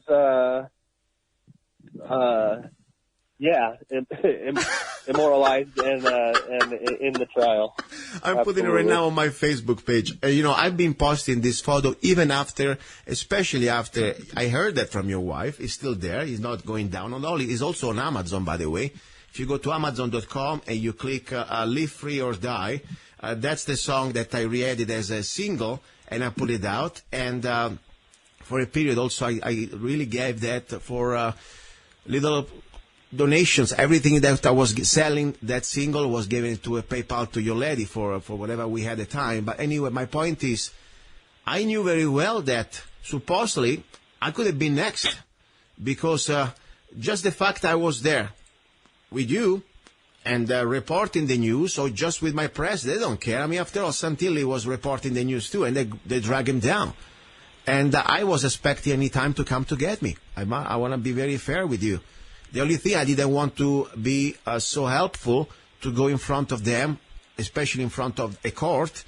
People say, why don't you go to the court? Why don't you go to the court? First of all, I say, please stop judging others when you don't know the facts. My job is to try to be a reporter and try to bring this news as much as I can. The moment that I go into a court, especially with such a corrupted court and with such a, completely, there is no due process. They can arrest you just because they don't like the way you look, okay? But on top, hey, if Santilli is there, let's get also Zanna. After all, we don't even need to spend the gas money to go pick him up in Mohave County. So no, I didn't want to make absolutely. I didn't want to make the life easier, I've got no, I don't judge anybody, because I mean they were. I called it an ongoing investigation when we were. They made us proffer our witnesses, and anybody who was there was facing the possibility of an indictment. That's what I'll say. And listen, I don't know. They may still come for me. I don't know. I have nothing to hide. At the same time, they don't care. I have nothing done wrong. They don't care. It's like, they throw some meat on the wall. Something's going to stick sooner or later. Meanwhile, worst case scenario, they destroy your life. For them, I think some of these people, they're really evil. I'm sorry. And I'm sure there are some prosecutors out there that they really try to get the bad people in jail, and they do this honestly. But in this situation, after I witnessed what happened to you guys, this is nothing about justice. This was like intimidation. This was like completely abuse of power. And I'm behind these wars, not you, nobody else. I'm the responsible. I really believe this is a travesty of the American justice system. And I was hoping that President Trump, I know he's just the president, but guess what? The DOJ, I mean, after all, the Attorney General is under his control, at least. I didn't like him. I don't like him. Session, he came a few months ago during, I think, your second trial, and he was somehow congratulating the prosecutions. Oh, such a great job and dedication. Am I right or wrong? You're right. You're right. I voted for the man from inside after the ballot. I wasn't a felony yet. I wasn't a felon, and I was able to vote, and I did, and I voted for him. And I agree with you. Sessions is a joke. Yeah. And after the second trial, I was released. My local legislators. I had 54 Idaho legislators sign onto a letter that was written by Dorothy Moon, calling this a tragedy of justice and questioning the vindictive prosecution and the double jeopardy and all these things. And then Raul Labrador, one of our congressmen, I went and met with his people.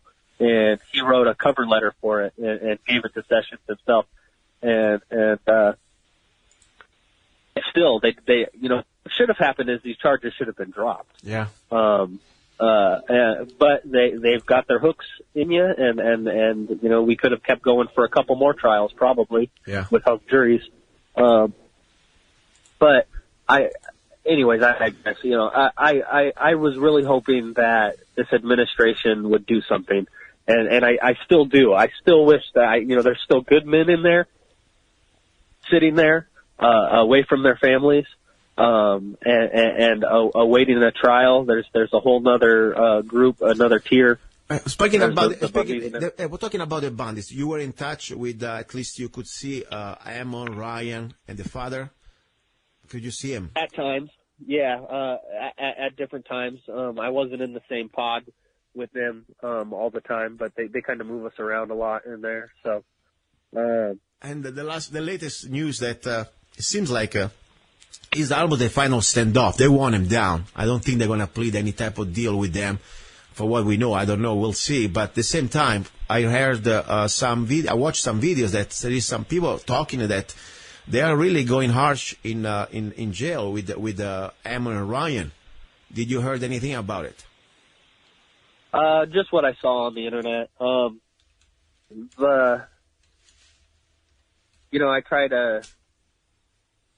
I try not to speculate too much, but I know that, Ammon and Ryan have their principles, and they're not willing to budge on them. Now, me personally, I can tell you, my people can call you a bootlicker if they want to, but I wasn't trying to make my life any harder than it necessarily had to be. Sometimes you need to be smart. The point, when you can win a battle, sometimes you need to wait. Because after all, you are at their mercy. And I understand, you got to survive meanwhile. I believe, I'm not here to judge anybody. As I said, I'm never going to have that type of experience. But only people who went through that can decide what is good for them. That's all I can say. All I think I can tell you, I'm proud of you and Scott that you were ready to stand for the truth, that you were not going to play this type of deal and let them know that you were guilty. Because the moment that you were playing, you were guilty, you were going to bring everybody else down. Instead, you saved yourself, and in my opinion, also you saved a lot of other people because they lost the case with you. Think about it. Now, everybody else that was just there maybe with a photo camera, I don't think they're going to really be that cocky, these bastards. They're going to say, okay, let's try again now. Don't get me wrong. No, I don't think that they will either.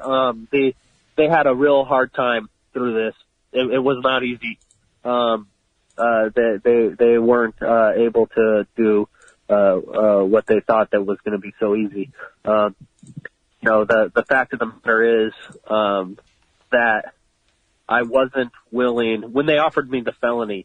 It was felony threatening a federal officer. And part of the reason, there was numerous reasons, but part of the reason I would take that is because I disagree. That was not being an officer. I was not threatening anybody. Yeah. I did not assault anybody. I was not, now if they want to call it a misdemeanor obstruction, well, in a perfect world, it would have been nothing, but I can live with misdemeanor obstruction. I hope everybody else can. Yeah, I think we can leave that too, honestly. And guess what? Meanwhile, Hillary Clinton, she got pretty much now, it's official, after, forget about Benghazi, forget about the 30,000 emails. Meanwhile, I had here on my show a Navy sailor that for a couple of photos that he took on the submarine, Mr. Chris Osier, he spent 1 year in jail and he became a felon for the rest of his life. So, meanwhile, Hillary Clinton, not only she did all these things and much more, but also now we just found out that she's involved, used a position of power when she was Secretary of State. She got about $150 million, and she completely gave away 20% of our uranium to Russia. And I wouldn't be surprised some of that uranium was also in the area of the Bundys. I wouldn't be surprised. But the sad thing is, not only that, nobody's still talking about even pressing charges. I mean, if it was you or me, forget about that. They would come with a SWAT team and get you in the middle of the night, okay? If you were doing... Well, yeah, no, I mean, they would, absolutely. Like they did to you. I'm not sure if it had, if there was any uranium out there. I know that it was very much about the water. Yeah. And you need water to mine. So, yes. But what I do know is that we were yelling 2 years ago from the rooftop with the mineral reports of the land that the Hammonds were having taken from them directly coincided with the uranium deposits. And I know that there was posts from Uranium One thanking the sheriff in Harney County. I know that it's connected without a doubt to the Hammonds property being seized and put into that refuge, what they call the wildlife refuge there. I read those mineral reports myself. And, so there was I believe there was a direct correlation with, what happened in Harney County and uranium one in the Clinton Foundation. Soon after we're all yelling this from the rooftops, everybody was arrested, and a man was killed on the side of the road. Lavoie. Let's talk. Talk about him, Mr. Lavoie. Poor soul. Meanwhile, he didn't have a chance to face a trial. They just executed him. Period.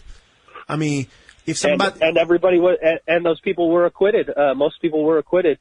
Jason Patrick still. Yeah. And we're back to you never know what happens with the jury. Yeah. But that first trial, everybody was acquitted, and Lavoie would have been in that first trial. Yeah. And he would have been acquitted. Yeah. But they shot him. They shot him on the side of the road. In an ambush. Jesus. And not even an animal. He never had a chance. Not even an animal. It's so sad even to think all this was televised, like we are here to see. I don't believe in it by accident. Things were by accident. Why did they even release that video, especially when there was so much evidence? They were completely in the wrong for what they did. I think they just say, so what? The point that there was an execution. There was even like any type of self-defense situation. It was a pure execution. That, by the way, was also a poor execution. If you have an animal and you want to kill him, you kill him with much more respect. At least it's a clean death. Much more. That was a complete, I tell you, butchers, less than butchers. Seriously. I'm concerned about Eric, because if this is the justice system right now we have, nobody's safe. That's why I've been talking all these months about this. This is not about you, about Scott, or about anybody of us. It's about every one of us. Even if you don't go to the Bundy standoff, even if you don't go, the point, just because the federal government decides that you are not with them, they don't like your opinions, they can destroy your life. And you have no more the basic due process. That right now, in my opinion, we are at the same level of China, seriously. Maybe a little less, colorful. They don't shoot you in the back of the head in front of the public, but they still ruin your life. Because 160 years in jail or something for a non-crime, I'd rather to be shot in the middle of, Chinese Square, okay? At least I got a fast death, quick death. I agree. We're in trouble. We are. The system we have so far from what it was intended, and it's so manipulated and convoluted that they can indict a ham sandwich. Yeah, exactly. And this is, people ask me, look, this is the hour of love. What we have to talk about love. This is love, my guys. This is love. This is about, talking about not just worry about yourself and your sandwich and your little world. Talking about it as fellow human beings, in this case, fellow Americans, who have their life completely destroyed. And many of them, they may be destroyed forever. When you are, 68 years in jail and you're already pretty much out there with the years, you're dead. So the point is, this is about loving our people, loving humanity, and especially when we know that there is evil out there, because that's what I call it's evil. We have to at least have the courage to speak up. That's what I can do. I have a little microphone. I tell you, I want to share this information with as many people as I can, because maybe at this point, when we realize what type of trouble we are in, we can change it maybe. But if we still think we're in the land of the free or of the brave, guess what? Stop drinking the Kool-Aid. Stop. That's the only thing we can do. I want to give you the floor. You got 2 minutes. Whatever you want to say, something I may have forgotten, people you want to thank, you got the floor. Whatever you want to say. I was reading a book while I was in there, and the name of the book escapes me. But what it said was, and this was written 10, 15 years ago, it said that people, if we were going to fix this situation, that what it was going to take was people willing to be on the front line through civil disobedience and willing to endure the system. And it would take others to support them through that endeavor. And Scott and I looked at each other and we said, well, wow, that's what's happening. We were in this situation and we were enduring and fighting, and all the people that helped my family and helped support us through many different avenues and means. What I want to thank everybody who helped us and the people that even writing the letters. You know, there was days we would have our asses handed to us in court, and I just didn't want to go back in there. And I would flip through the letters that I received, and they were from all over the country, all over, from Florida to Maine, from New York to California. And I realized how many people were paying attention and wanted to support us, and it would give me the courage to go back in there. And I appreciate it more than I can even say. And my faith, the Lord really had a lot to do with it, and I'm just so grateful that I had that support. My family had that support, and Listen, Eric, I love you all. I'm really proud of you, and I'm proud that I had the honor to meet you one day in real life. I hope we can meet again in this life. And I tell you, for me and Scott and other people like you, but for sure you are the one really on the grill, in my opinion. Because, everybody else, of course, just because we are there, we're supposed to, be intimidated. But the fact that you were there and you had the audacity to say, do not shoot at us, do not shoot at innocent people. We will defend ourselves. We defend the innocent. You were completely on the first line of the chopping block. That's for sure. And you had found the courage to don't give up and don't surrender. And that's why I think right now you are here, in my opinion. So I want to thank you. Let's be in touch, please. And keep in touch. Also, I would like to talk to Scott, too. I never had a chance to talk to him. I see he's still on Facebook. I'm trying to find him. And let's see what's happened the next few weeks, especially let's see what happens with this county the next few months, because I believe we are really facing something that is beyond what we imagine. This is my just sensation, but I think we are facing a new reality that is, it's very, very sad, but I hope we can change it. We will try our best. I want to give you a hug, and my best to your lady. By the way, she's a real fighter. She never gave up. I saw her always on Facebook, on videos. She always was there on the front line. And I'm sure she's lucky that she has a man like you, but I tell you, I'm sure you're very proud to have a woman like her. Oh, I'm very proud. I'm very lucky, and I'm blown away by her strength every day. A lot of men in that situation wouldn't have been so lucky, and I thank God for that. Very good. Listen, my best to you. Listen, at this point, don't go away. Stay 1 second there. This is it for today. You've been listening to Love, Guns, and Freedom. This is my 4th year on the air. I cannot believe it. I don't know if I'm going to be able to do that again for 4 more years. I don't know. I go a day at a time, a week at a time. Meanwhile, I appreciate your help. If you want to support the show, please go to www.zanna.us. www.zanna.us. That's the way I can keep doing what I'm doing, because, of course, sponsors, especially after this Bundy situation, the trial, they don't want to talk to me, and that's fine. I don't need you guys. I need you, the listeners. That's what I need. Talk to you next Sunday, God's willing. He's a songwriter, a poet, a rifleman. I'm not afraid. And a constitutional activist. I'm not afraid. Italian by birth. I'm not afraid. American by choice. Gianluca Zanna. I'm not afraid. And his new CD, Love, Guns, and Freedom. 16 powerful songs on one CD from the heart of a patriot.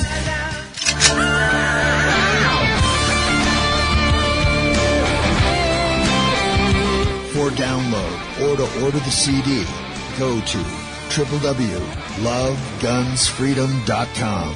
That's www.lovegunsfreedom.com. Lyrics for your mind, music for your heart.